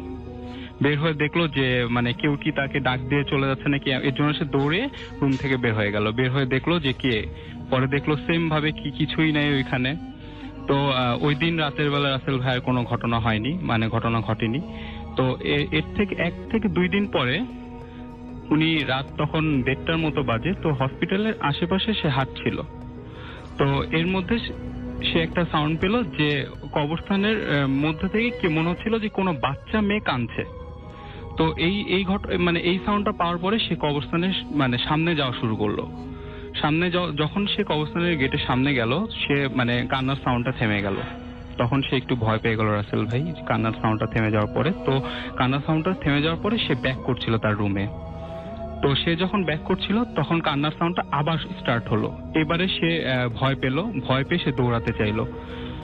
দৌড়াতে গিয়ে সে মাটিতে পড়ে যায়। তখন সে ফিল করলো যে সাউন্ডটা তার দিকে আসতেছে। তখন সে যখন তার মাথাটা ঘোরালো কবরস্থানের গেটের দিকে, তখন দেখলো একটা বাচ্চা মেয়ে সেখানে দাঁড়িয়ে আছে আর কাঁদতে কাঁদতে তার সামনে আসছে। আর মেয়ের চেহারাটা বিভৎস ছিল রাসেল ভাই। আর সব থেকে ভয়ানক ব্যাপার হচ্ছে মেয়ের মাথায় অনেক বড় চুল ছিল। আচ্ছা। তো এই দৃশ্যটা দেখার পরে সে অনেক ভয় পেয়ে গেল এবং কোনো মতে সে উঠে সে সে মাটিতে পড়েছিল আর ওই জিনিসটা তার দিকে আসতেছিল কাঁদতে কাঁদতে। তো উনি ভয় পেয়ে উঠে দৌড়াতে চেষ্টা করলো। তো সে দৌড়াতে গিয়ে ওনার এটা মনে নেই, ওনার সাথে আমি কথা বলেছিলাম যে কিছু একটা সাথে সে বাড়ি খেয়েছিল। বাড়ি খেয়ে সে মাটিতে পড়ে যায়। মাটিতে পড়ে গিয়ে রাসেল ভাই সে আবার সেন্সলেস হয়ে যায়। সেন্সলেস হয়ে যাওয়ার পরে পরের দিন সকালবেলা যখন তার সেন্সটা যখন ফিরলো, সে দেখলো সকাল হয়ে গেছে, সে ওই হসপিটালেরই বেডে শুয়ে রয়েছে। আর তার আশেপাশে অনেকগুলো ডক্টর, তার যারা কি ওই হসপিটালে যে ডক্টরগুলো ছিল তারা আছে। তো সবাইকে ওনার হাতে পায়ে দুই জায়গায় ছিলাই গিয়েছিল মাটিতে পড়ে যাওয়ার কারণে। তো ওনার পুরো শরীর তখন ব্যথা কাঁপছিল তখনও। তো উনি ঘটনাটা হসপিটালের ডক্টরদের সাথে শেয়ার করলো যে ওনার সাথে কি কি ঘটেছে। তো এই ঘটনাটার কলোনি সবাই মোটামুটি জানে। আর ওই জেএফসিএল এর যে ইমাম আছে, ইমামও এই ঘটনাটা জেনেছিল। জানার পরে তার সাথে সে কথা বলে। এই ঘটনাটা ইমাম জানার পরে তাকে একটু ঝেড়ে দেয়। তারপর সে একটু মোটামুটি সুস্থ হয়। এখনো রাসেল ভাই আমি তার সাথে কথা বলে চাই, সেখানে গিয়ে আমি তার সাথে কথা বলে যেটা জানলাম সে এখনো ওখানে আছে এবং সে এখন রাত্রেবেলা আর বের হয় না কোনো মতেই, আর ভুলেও ওই কবরস্থানে আশেপাশে তো যায়ই না। রাসেল ভাই, এটা ছিল আমার ঘটনা। Thank you everyone. আসসালামু আলাইকুম রাসেল ভাই। তো আজকে আমি আমার লাইফে ঘটে যাওয়া একটি ঘটনা রেডিও ভর্তি সবার সাথে শেয়ার করতে চাই। আসলে অনেকদিন ধরেই ভাবছিলাম শেয়ার করব, কিন্তু কাজের ব্যস্ততার কারণে হয়তোবা শেয়ার করতে পারিনি। তো যাই হোক, আমার নাম রেজওয়ান হোসেন রাজ, আমি ইতালিতে থাকি। তো সরাসরি ঘটনায় চলে যাই। আমি এটা 2016 সালের জানুয়ারির দিক দিয়ে আমি একটি আমাদের ব্যবসার কাজে আমি জার্মানিতে গিয়েছিলাম। তো এক সপ্তাহ থাকার পর একদিন বিকালে ফিরে আসি ইতালিতে। তো যেদিন ফিরে আসি সেদিন সন্ধ্যায় আমার এক কাজিনের হলুদ সন্ধ্যা ছিল। তো আমি বাসায় এসে দেখি আমার আব্বু আম্মু সবাই রেডি হয়ে গেছে। তো তখন তাদের নিয়ে আমি সেই আমার কাজিনের বাসায় গেলাম। কাজিনের বাসায় গিয়ে অনেক মজা করলাম। তো একটা সময় রাত 10টা-11টা বেজে গেছে। তো আমি খাওয়া দাওয়া করে আঙ্কেল আন্টিকে বললাম যে আচ্ছা আমি এখন চলে যাই, আব্বু আম্মু থাকুক, আমি কালকে সকালে এসে তাদেরকে নিয়ে যাব। তো সবাই বলল না, আজকে রাতটা তুমি থেকে যাও।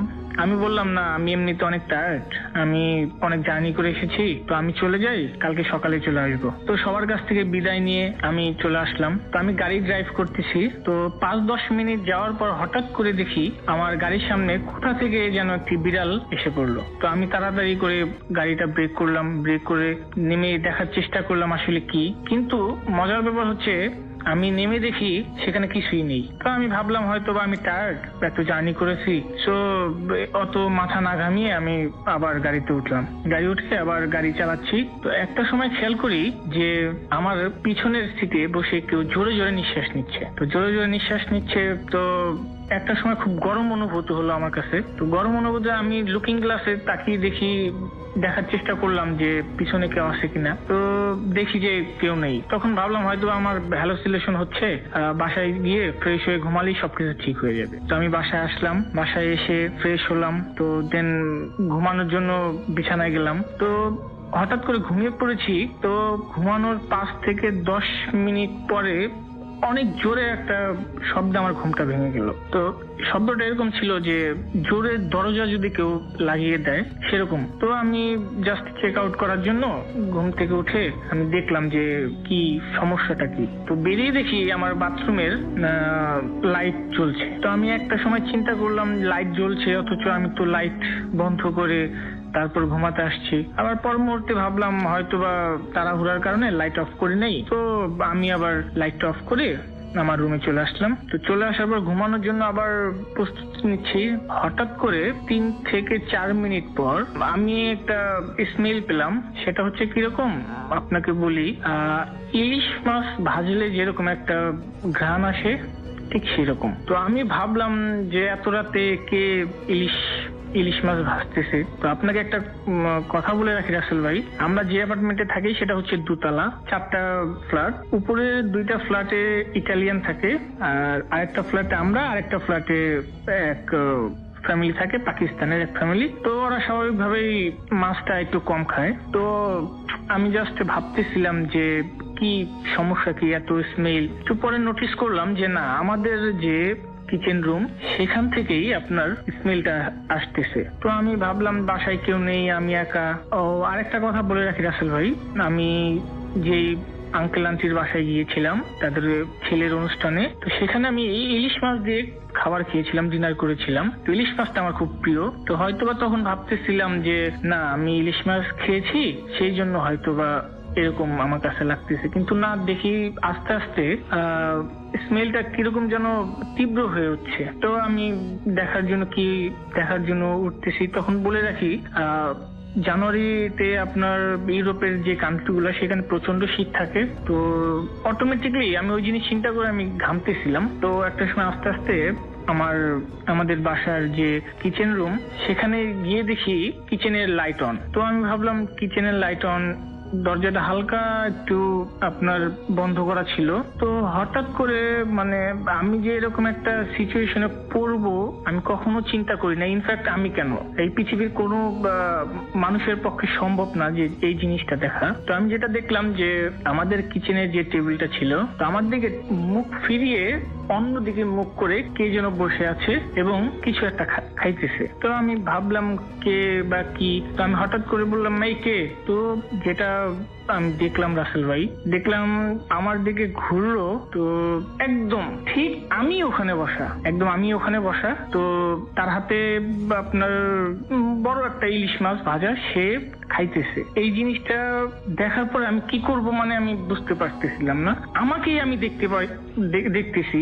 ইনফ্যাক্ট এখন বলতেছি আমার, আপনি বুঝতে পারতেছেন যে আমি কতটা নার্ভাস। তো আমি ওই জিনিসটা দেখার পরে মানে কি করব আমি ভাবতে পারতেছিলাম না। তো হঠাৎ করে সে আমার দিকে একটু মুস্কি হেসে, মানে ওই আমি আমার দিকে মুস্কি হেসে বলতেছে খাবি। এই জিনিসটা শোনার পর আসল ভাই আমি আর নিজেকে ধরে রাখতে পারি নাই, ওখানে আমি সেন্সলেস হয়ে যাই। তো পরের দিন যখন আমার সেন্স ফিরে আসে তখন আমি দেখি যে আমার বিছানায় আমি শোয়া, আব্বু আম্মু তারপর আমার যে আঙ্কেল আন্টি ছিল তারা অনুষ্ঠান ফেলে এখানে চলে আসছে, ডাক্তার ছিল। তো অনেক ঠান্ডার কারণে আমার অনেক একটু প্রবলেম হয়েছিল, সেই জন্য 2 দিন হসপিটালও ছিলাম আমি। তো যখন হসপিটাল থেকে ফিরে আসি তো হঠাৎ একদিন ঘুমাইতেছি রাত্রের বেলা, তো হঠাৎ কি জন্য ওই স্বপ্নটা, ওই জিনিসটা আমি মাঝে মাঝে স্বপ্নে দেখি। তো হঠাৎ করে একদিন ঘুম ভেঙে গেছে, তো দেখি পায়ের সামনে কেউ একজন দাঁড়ানো, তার চেহারাটা সম্পূর্ণভাবে দেখা যেতেছিল না। তো হঠাৎ করে আমাকে জিজ্ঞেস করতেছে কিরে কি খবর। এই জিনিসটা শোনার পর আমি আরো অবাক হয়ে গেলাম, আর এতটাই নার্ভাস হয়ে গেছি যে চিৎকার করব, সেই আমার গলা দিয়ে সেই সাউন্ডটা বের হইতেছিল না। তো হঠাৎ করে কি জন্য যেন আমার আম্মু চলে আসলো। ও আর হ্যাঁ রাসেল ভাই, আরেকটা কথা বলতে আমি ভুলে গিয়েছি। যখন আমার জ্ঞান ফিরেছিল ওই দিন, তো হঠাৎ করে আমার আম্মুর কাছ থেকে আমি শুনেছিলাম যে আমি যখন অজ্ঞান হয়েছিলাম তারা এসে দেখে আমার হাতে নাকি একটা ইলিশ মাছ ছিল, যে ইলিশ মাছটা আমি ওই আমাকেই খেতে দেখেছি, যে অবৈধটাকে আমি দেখছি। তো মাঝে মাঝে এখনো আমি দেখি রাসেল ভাই, সে আমার সামনে দাঁড়িয়ে আছে, বা কিন্তু চেহারাটা ঠিক মতো আমি দেখতে পারি না। তো এই ছিল আমার ঘটনা রাসেল ভাই, যদি ভালো লাগে তাহলে সবাইকে শোনাবেন। আমার কাছে আরো 2-3টা আমার লাইফে ঘটে যাওয়া কিছু ঘটনা আছে। ইনশাল্লাহ আমি যদি কখনো দেশে আসি অবশ্যই আমি আপনাদের স্টেশনে এসে ঘটনাগুলো শেয়ার করব। তো সবাই ভালো থাকবেন রাসেল ভাই, আর আমার জন্য দোয়া করবেন। আল্লাহ হাফেজ। চলে যাচ্ছি আমাদের পরবর্তী অতিথির কাছে। আমাদের প্রথম যিনি ঘটনা শুনিয়েছিলেন তার কাছে আবারও যাচ্ছি দ্বিতীয় ঘটনা শোনার জন্য। আপনার নামটা প্লিজ একটু বলবেন, আপনার ঘটনা শুরু করবেন তারপর। হাই লিসেনার্স, আমি আতিকুর রহমান, এসেছি কুমিল্লা ইস্টার্ন মেডিকেল কলেজ থেকে। আমি ঘটনায় চলে যাচ্ছি। আমার দ্বিতীয় ঘটনাটি কুমিল্লা জেলারই একটি প্রত্যন্ত গ্রামে ঘটা, দক্ষিণের একটি গ্রাম। আমি গ্রামের নামটি শেয়ার করতে পারছি না। গ্রামটির প্রায় শেষ সীমানা ঘেঁষে একটি পরিবার। বাড়িটির পেছনের দিকেই 3টি বহু পুরানো প্রকাণ্ড বকুল ফুল গাছ, আর সামনেই কয়েকটি ছোট এবং মাঝারি সাইজের বড়ই গাছ ছিল, আর 2 পাশ থেকে ঝোপঝাড় ছিল। ওই গ্রামের বড় ছেলে নুরুল ইসলাম, তাকে নিয়ে ঘটনাটি। নুরুল ইসলাম আচ্ছা। প্রতিদিনের মতোই তার বাবার সাথে ঘুমাতে যায়। হঠাৎ মাঝরাতে কোনো কিছু মাথায় টোকা দেওয়ার শব্দে তার ঘুম ভেঙে যায়। রাত্রি ছিল জ্যোৎস্নাময় রাত, আর তার মাটির দেয়াল আর টিনের চালার মাঝে যেই ফাঁকা অংশ ছিল সেই অংশ দিয়ে চাঁদের আলো এসে মেঝেতে পড়ছিল। মেঝেতে পড়া চাঁদের আলোয় নুরুল ইসলাম স্পষ্ট দেখতে পেল একটি অত্যন্ত বড় কালো বিড়াল মেঝেতে হেঁটে দরজা ভেদ করে বাইরে চলে যাচ্ছে। সে চিৎকার করে তার বাবাকে ডাকে। বাবা দুঃস্বপ্ন ভেবে তাকে ঘুমাতে বলে। এই ঘটনার পর পরদিন সকালে তার মাথায় ব্যথা অনুভব করতে থাকে। তার মাথা ব্যথা দিন দিন বেড়েই চলল। এভাবে আর কোনো ঘটনা হয়নি, তবে তার মাথা ব্যথা ভালোর কোনো লক্ষণই দেখা দিচ্ছিল না। কিছুদিন পর একদিন জ্যোৎস্নাময় রাতে সে তার বাবার সাথে ঘুমাচ্ছিল। আবারও তার মাথায় কোনো কিছুর টোকা দেওয়ার শব্দে তার ঘুম ভেঙে যায়। সে চোখ মেলেই দেখতে পেল যে মোটা সেই একই আকারের কালো বিড়াল ঘরের টিপটি বেয়ে ঠিক বাহিরে চলে গেল। এবার সে সব সাহস সঞ্চয় করে তার বাবাকে আর ডাকলো না। দরজা খুলে সে বাইরে দেখতে চাইল বিড়ালটি কোথায় যায়। দরজা খুলে রাসেল ভাই সে যে দৃশ্যটি দেখতে পায়, তার ঘরের উঠোনে দরজার বাহিরে প্রায় 20 থেকে 25টি সেই আকারের কালো বিড়াল তার দিকে জল জল চোখে ভয়ঙ্কর দৃষ্টিতে তাকিয়ে আছে। সে রাসেল ভাই চিৎকার করে অজ্ঞান হয়ে নিচে পড়ে যায় মাটিতে। তার বাবা উঠে তাকে বিছানায় শুয়ে দেয়। এই ঘটনার পর থেকে তার 2 দিন পর তার জ্ঞান ফিরে এবং গায়ে তখন প্রচন্ড জ্বর ছিল। সবাই যখন ঘটনাটি জানতে চায় যে কি হয়েছিল সেই রাতে, সে কিছুই বলতে পারলো না। তার মুখ শক্ত হয়ে পাকা হয়ে যেত। তার কয়েকদিন পর তার মাকে সে ঘটনাটি শেয়ার করে, কিন্তু তার মাথা ব্যথা প্রচন্ড বেড়েই চলল। একদিন নুরুল ইসলাম তার মাকে বলে, মা, আমি এই ব্যথা সহ্য করতে পারছি না, আমি একদিন চলে যাব, তোমাদেরকে ছেড়ে আমি চলে যাব। তো একদিন ভর দুপুরবেলা নুরুল ইসলাম তার মাকে বলে যে, আমি খাবার খাবো, আমার জন্য খাবার রেডি করো। মাকে খাবার আনতে পাঠিয়ে দিয়ে সে তার ঘরে গিয়ে ভেতর থেকে দরজা বন্ধ করে দেয়। কিছুক্ষণ পর মা খাবার নিয়ে এসে যখন ওকে ডাকে, কোনো সাড়া শব্দ না পেয়ে দরজার ফাঁক দিয়ে উকি মেরে দেখে তীর থেকে তার রশিতে তার লাশটি ঝুলছে। মা চিৎকার করে সবাইকে ডেকে যখন লাশটি নিচে নামানো হলো, তখন তার গলায় হ্যাঙ্গিং এর যেই মার্কটি থাকে সেটা স্পষ্ট দেখা গেল। তো এখন সবাই ঘটনাটি আসলে কেন সুইসাইড করেছিল সেটা কোনো কারণ খুঁজে পায় না। তো ওকে যখন জানাজার জন্য গ্রামের স্কুল মাঠে নিয়ে যাওয়া হয়, তখন হঠাৎ করে একজন অপরিচিত মধ্যবয়সী হুজুর টাইপের লোক এসে তার বাবাকে বলে যে, আপনি নুরুল ইসলামের বাবা, আপনার সাথে আমার কিছু কথা ছিল। নুরুল ইসলামের বাবা শুনতে চাইলে সে বলে, আপনার বাসার পেছনে বকুল ফুল গাছ রয়েছে। নুরুল ইসলাম সেই গাছে ফুল কুড়াতে গিয়েছিল কোনো একদিন।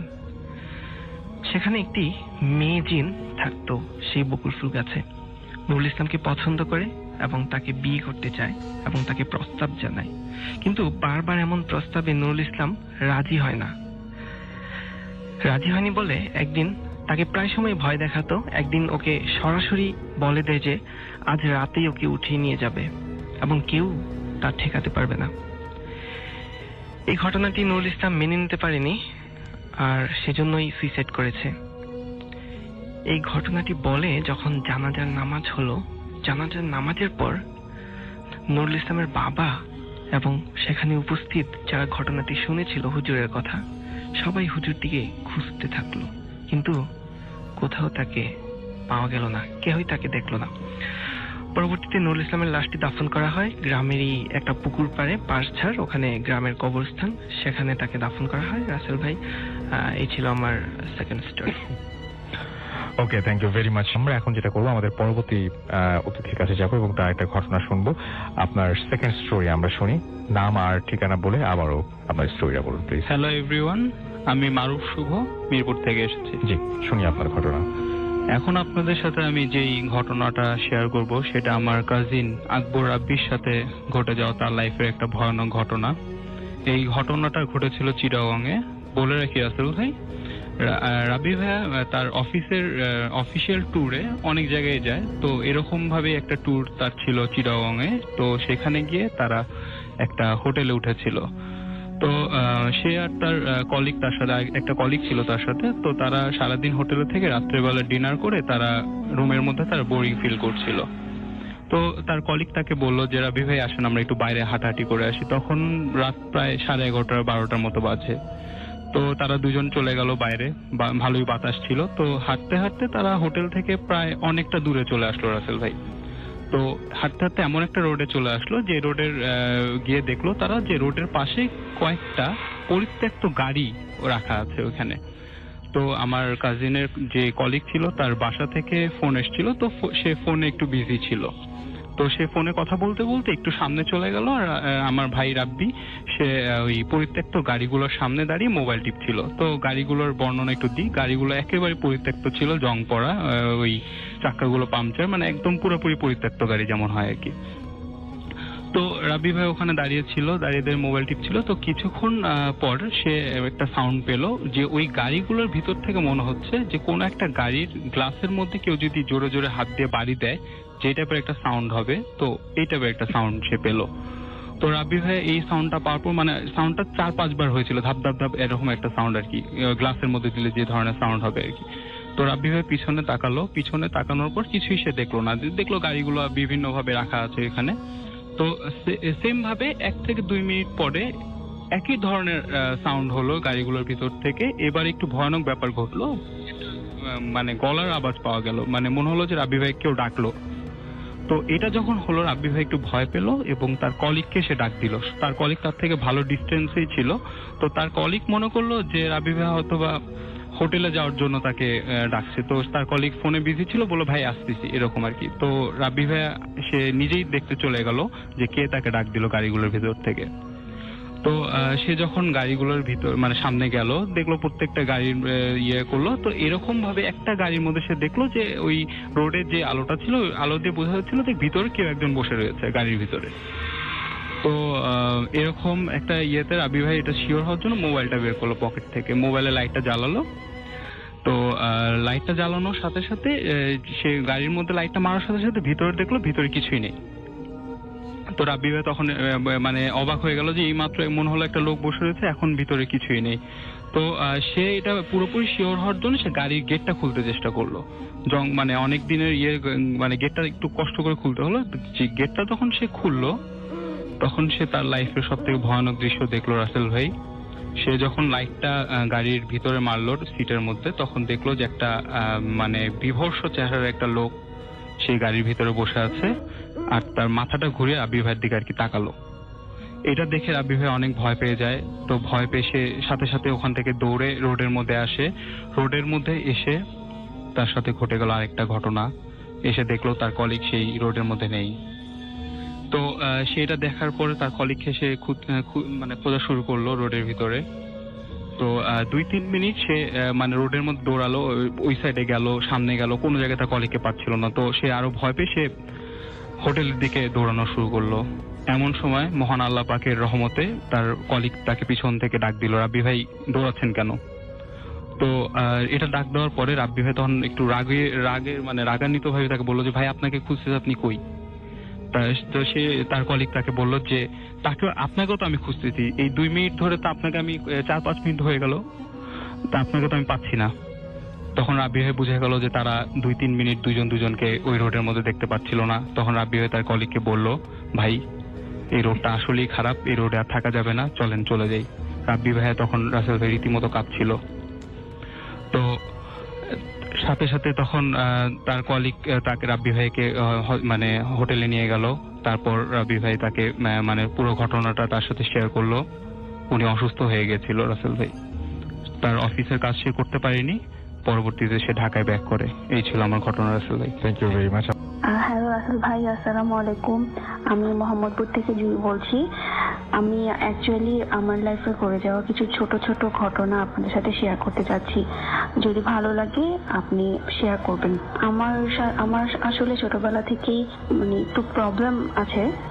আমার রাশিগত কারণে হোক বা অন্য কোনো কারণে হোক, কারণটা ঠিক আমার জানা নেই, বাট যদি আমি যেখানে থাকি সেটা আশেপাশে যদি অলৌকিক কিছু থাকে বা ভূত বা প্রেতাত্মা কিছু থাকে, সেগুলো আমাকে আসলে ভয় দেখানোর চেষ্টা করে।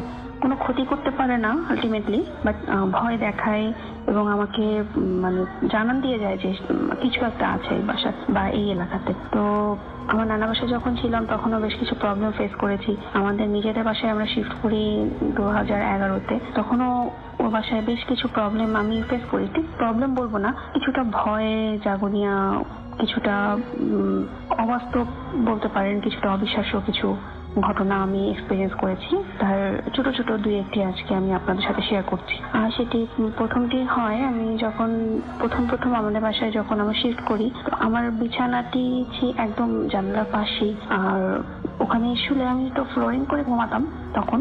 তো তাকে পাশের বিল্ডিংটা, আমার ঠিক রুমের সাথে একটা বিল্ডিং, সেটা দোতলা ছিল, তো আকাশ দেখা যেত আর কি, ছাদ দেখা যেত, ছাদের উপরটা দেখা যেত জানালা দিয়ে। তো হঠাৎ একদিন রাতের বেলা ঘুম ভেঙে যায় এবং আমার মনে হয় যে কেউ হয়তো আমার দিকে তাকিয়ে আছে। প্রথম দিন আমি খুব একটা পাত্তা দিই না, বাট দ্বিতীয় দিন একই সময় ঘুম ভেঙে যাওয়াতে আমি কি মনে করে যেন জানলার দিকে তাকাই এবং তাকিয়ে যেটা দেখি সেটা হচ্ছে ওই বাসার মানে পাশের বাসার ওই রেলিং এর উপর থেকে দুটো চোখ আমার দিকে তাকিয়ে আছে। আমি খুবই ভয় পেয়ে যাই এবং এতটাই ভয় পাই মানে কি করবো বুঝতে না পেরে আমি জাস্ট পর্দাটা টেনে দিয়ে আমি আমার ওই ম্যাট্রেসটা টেনে রুমের মাঝখানে নিয়ে এসে আমি ঘুমিয়ে পড়ি। পরদিন যখন আমার বাসায় বলি, আমার আব্বু এগুলোতে একদম বিশ্বাস করে না এবং উনি একদমই বিশ্বাস করলেন না আমার কথা। তার কথা একটাই, চোর বাসা হয়তো কোনো চোর বা এই ধরনের কিছু বসেছিল, যেটাই হয়তো আমার দিকে তাকিয়েছিল।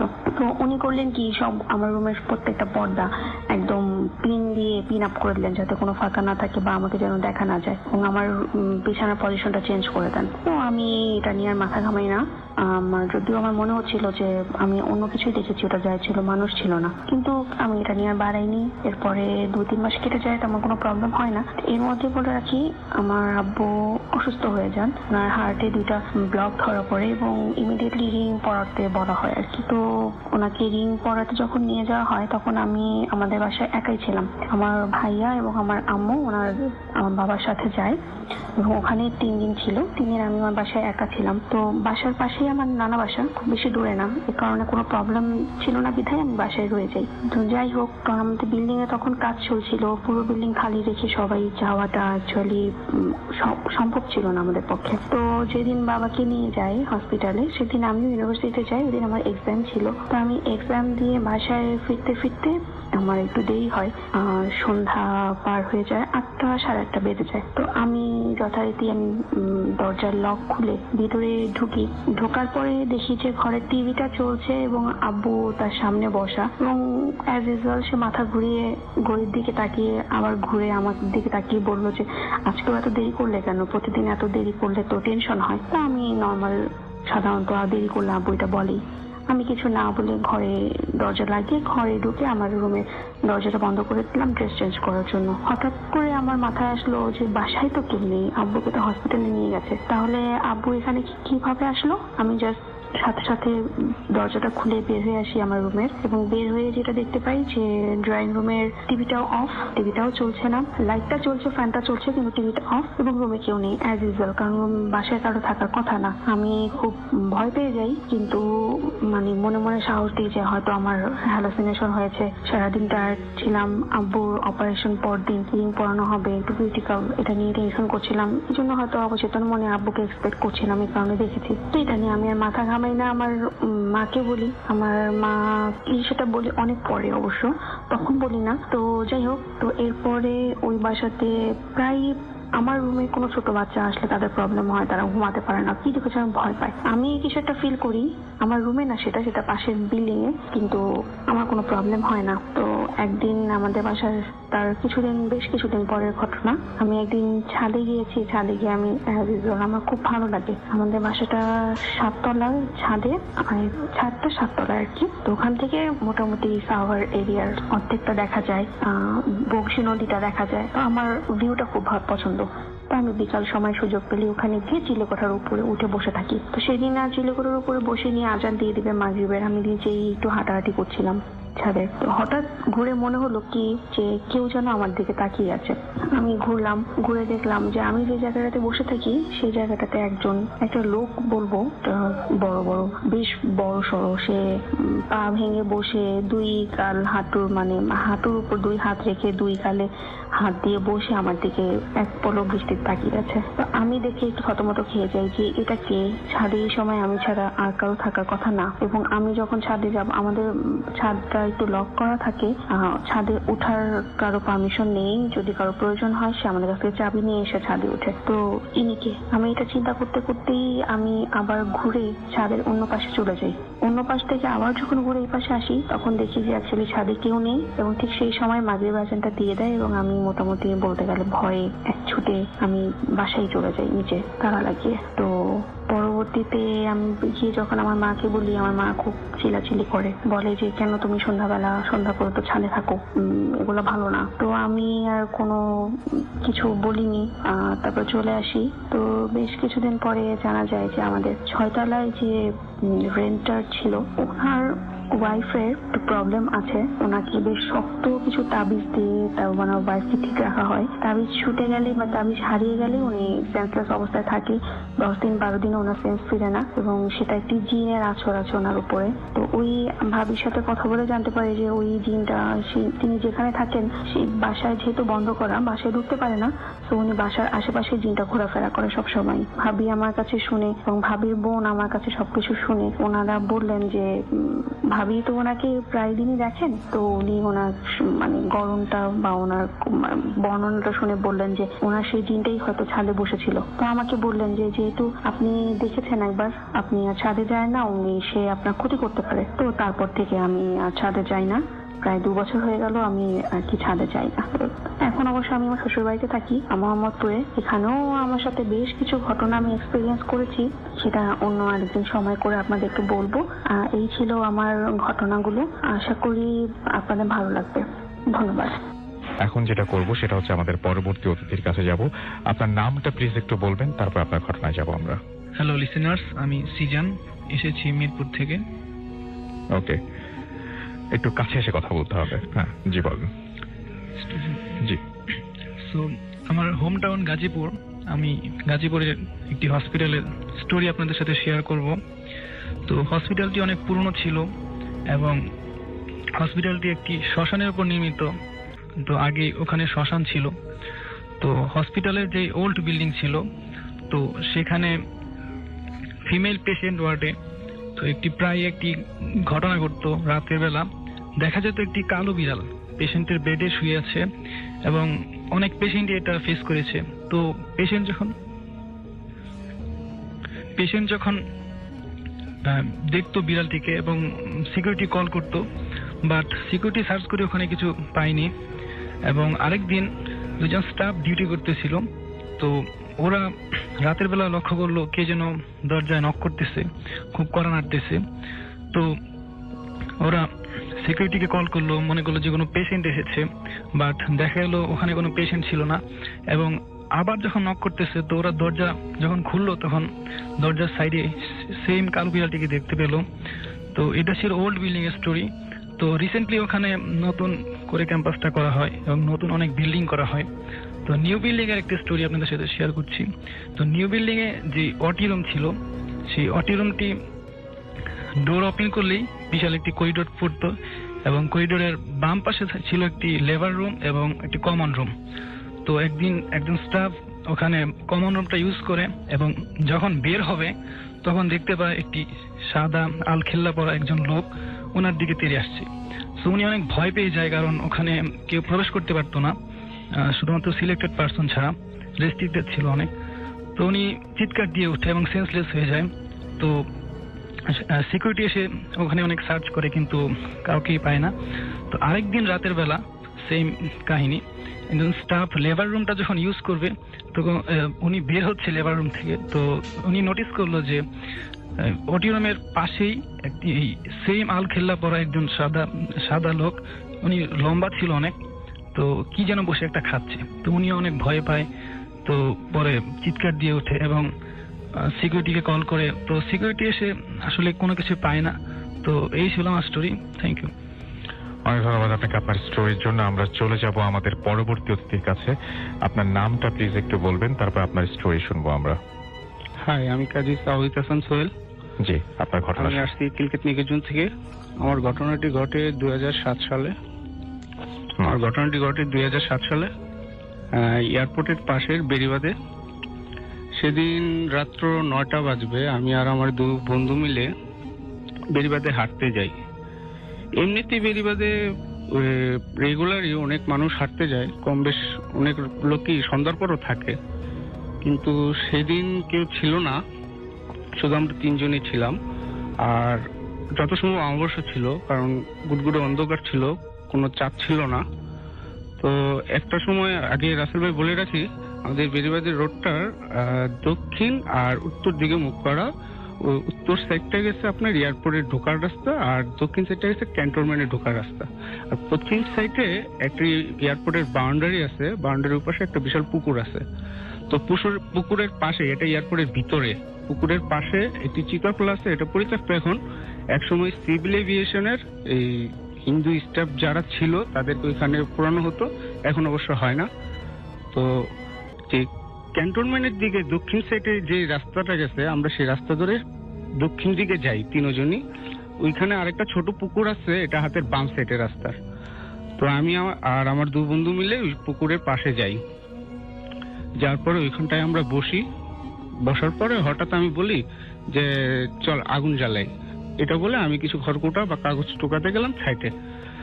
যাওয়ার পর আমি পশ্চিম দিকে মুখ করা ছিলাম, আমার পিছন সাইডে ছিল পুকুরটা। তো হঠাৎই আমরা আর কি কেমন পুকুরে গোসল করলে যেরকম একটা শব্দ হয়, ঝুমঝুম, এরকম একটা শব্দ শুনতে পাই।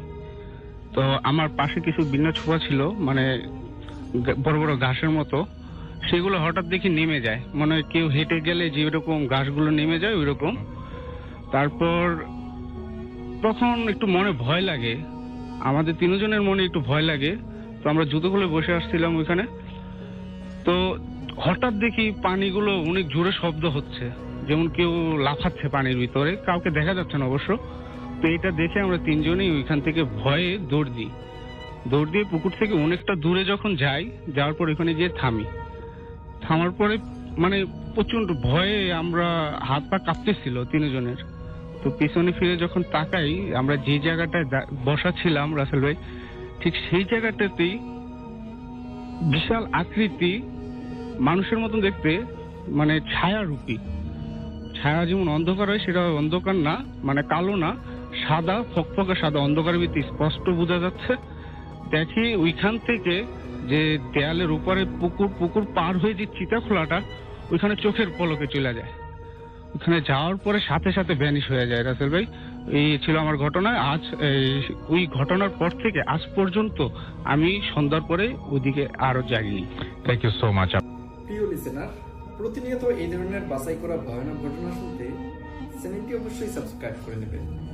এই চ্যানেলে আপনারা প্রতিনিয়ত বাছাই করা ভয়ানক ঘটনাগুলো শুনতে পাবেন। ভূতপ্রেমের যত ভয়ানক ঘটনা আছে আমি নিজেই বাছাই করে প্রতিনিয়ত রাত 10টা বাজে পাবলিশ করে থাকি। তবে আপনাদের মাঝে কোন ঘটনাগুলো ভালো লাগে অবশ্যই কমেন্ট সেকশনে জানিয়ে দেবেন। আমি পরবর্তী এপিসোডে ঠিক সেই ধরনের ঘটনা দেওয়ার চেষ্টা করব। কার ঘটনা সব থেকে আপনাদের কাছে প্রিয় অবশ্যই কমেন্ট বক্সে জানিয়ে দেবেন। তো আজকে জন্য এখানে বিদায় নেব, আবারও আগামীকাল নতুন কিছু বাছাই করা ভয়ানক ঘটনা নিয়ে আপনাদের মাঝে চলে আসবো। সকলেই ভালো থাকবেন, সুস্থ থাকবেন। আল্লাহ হাফেজ।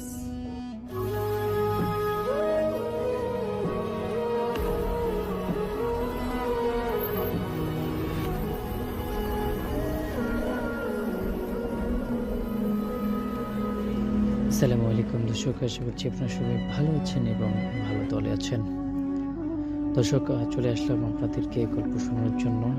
আশা করছি আজকের এপিসোডটি আপনাদের কাছে ভালো লাগবে, তাই সম্পূর্ণ এপিসোডটি শোনার চেষ্টা করবেন। প্রথমে আমাদের কাছে একটি ইমেল এসেছে, এই ইমেলটি আমরা পড়ছি এখন। ইমেলটি আমাদের কাছে লিখছেন বান্দরবন থেকে মোহাম্মদ শাফি। তিনি লিখছেন, বাংলার এক প্রান্তে গ্রাম, তার নাম দুধকুড়া। গ্রামের এক প্রান্তে ছিল বিশাল একটা শালবন। সেই বনের চারপাশে দিনের বেলাতেও কেমন একটা অদ্ভুত নীরবতা নেমে থাকত। পাখিরা সেখানে খুব একটা গান গাইতো না, বাতাসেও যেন ভারী হয়ে থাকতো তার আশেপাশে। গ্রামের সবাই জানতো ওই বনে রাতে কেউ যায় না, কেউ সেখানে যাওয়ার কথা চিন্তাও করতে পারে না। শোনা যেত বহু বছর আগে ওই বনের ভিতরে একটা পুরনো দোতলা বাড়ি ছিল। বাড়িটি চৌধুরী বাড়ি। সেই বাড়িতে নাকি এক ধনী জমিদারের মেয়ে লক্ষ্মী অগ্নিকাণ্ডে মারা গিয়েছিল। তারপর থেকে নাকি রাত হলেই বনের ভেতর দিয়ে একটা সাদা শাড়ি পরা মেয়ে ঘুরে বেড়ায়, আর মাঝে মাঝে কারো কান্নার শব্দ ভেসে আসে। অনেকেই সেই কান্না শুনেছে, কিন্তু কেউ জীবিত ফিরে আসতে পারেনি, কারণ যারাই সেই কান্নার আসল কাহিনী উদ্ঘাটন করার জন্য চেষ্টা করেছে তারাই বিপদে পড়েছে। একদিন শহর থেকে 4 বন্ধু রবিন, সুদীপ, শাওন আর রাকিব ঘুরতে এলো দুধকুড়ায়। গ্রামবাসীর মানে তারা গ্রামে ঘুরতেছে ফিরতেছে, ভালোই কাটতেছিল তাদের দিন। কিন্তু হঠাৎ করে তারা সেই শালবনের কথা জানতে পারে এবং তারা সিদ্ধান্ত নেয় যে আসলে তারা সেই শালবনে ঢুকে যাবে। তারপর গ্রামবাসীরা তাদেরকে সতর্কবার্তা উপেক্ষা করে তারা ঠিক করলো যে রাতের বেলায় আসলে তারা শালবনের ভিতরে ঢুকবে। সবাই বলল, তোমরা কি পাগল হয়ে গেছো? ওখানে রাত হলে কেউ টিকতে পারে না। কিন্তু শহরের ছেলেরা হেসে উড়ে দিল, কারণ তারা জানে আসলে জিন ভূত বলতে কিছুই হয় না, কিছু থাকে না। কিন্তু সত্যি যে সেখানে একটা কিছু ছিল সেটা তাদের মাথায় ছিল না। তো যাই হোক, সেই ক্ষণ চলে আসলো। তারা রাত 12টা বাজতেই টর্চ নিয়ে বনের ভিতরে পা বাড়ালো। হাঁটতে হাঁটতে হাঁটতে তারা একটা সময় বনের কাছে চলে আসলো এবং তারা বুঝতেছিল যে হালকা কুয়াশা নেমেছে। বাতাসে যেন গন্ধটা অদ্ভুত ঠান্ডা, যেন মৃত মাটির গন্ধ। বনের ভিতরে যতই ঢুকছে ততই চারপাশে অন্ধকার আর নীরব হয়ে আসছে, এমনকি পোকামাকড়ের শব্দটুকু নেই।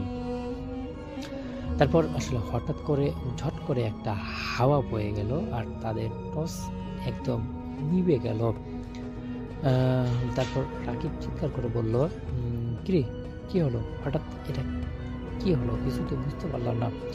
কিন্তু আসলে কেউ সাড়া দিল না। কেবল দূরে কোথাও থেকে ভেসে এলো কারো কান্নার শব্দ, নরম কিন্তু রক্তহীন করে দেওয়ার মতো একটা শব্দ।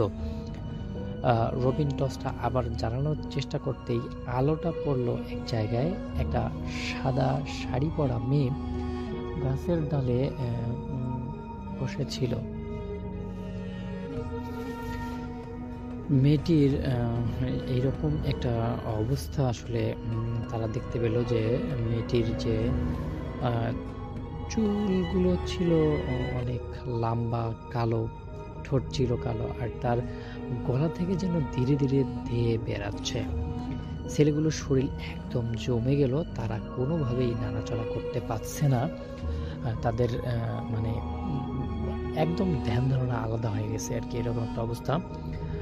তারপর তারা দেখলো যে মেয়েটি, যে সাদা শাড়ি পরা মেয়েটি ছিল, মেয়েটি ধীরে ধীরে তাদের দিকে এগিয়ে আসতেছে। মাটিতে তার পায়ের কোনো শব্দ নেই, কিন্তু মাটি ফেটে যাচ্ছে তার নিচ থেকে। হঠাৎ রাকিব পিছনে ঘুরে দৌড় দিতে গিয়ে দেখলো পথটা যেন যেদিকে দিয়ে এসছিল সেদিকে কোনো পথই নেই। বনটা যেন একদম বদলে গেছে, সব গাছ এক অদ্ভুত ঘূর্ণিতে মিশে গেছে।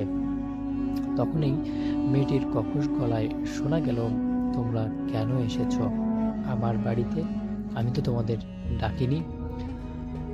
এরপর এক কর্কশ হাসি যেন হাজারটা ভাঙা বাঁশির মতো একসাথে বাজছে। ছেলেগুলো কান যেন রক্ত জমে গেল। হঠাৎ করে শাওনকে কেউ টেনে নিয়ে গেল অন্ধকারে। কেবল একটা চিৎকার শোনা গেল, আর কিছুই নেই। এরপর থেকে সব কিছু একদম ঘুটঘুটে অন্ধকার, আরো বেশি যেন অন্ধকার হয়ে পড়ল। বাকি 3 জন রইল। তারা বুঝলো যে এখন পালানো ছাড়া কোনো উপায় নেই, কিন্তু বনে এখন যে জীবন্ত হয়ে উঠেছে গাছের শিকড় বেরিয়ে তাদের পা জড়িয়ে ধরছে আর কান্নার শব্দ ক্রমশই কাছাকাছি চলে আসছে। শেষে কেবল রবিনই কোনোভাবে জ্ঞান হারিয়ে পড়েছিল গ্রামের কাছে একটা ধান খেতে। সকালে গ্রামের লোক তাকে পায়, তার চোখ ফ্যাকাশে, গলা দিয়ে কোনো কথা বেরোচ্ছে না। 3 বন্ধুর কোনো খোঁজ মেলেনি, পুলিশও বনে গিয়ে কোনো হদিস পায়নি।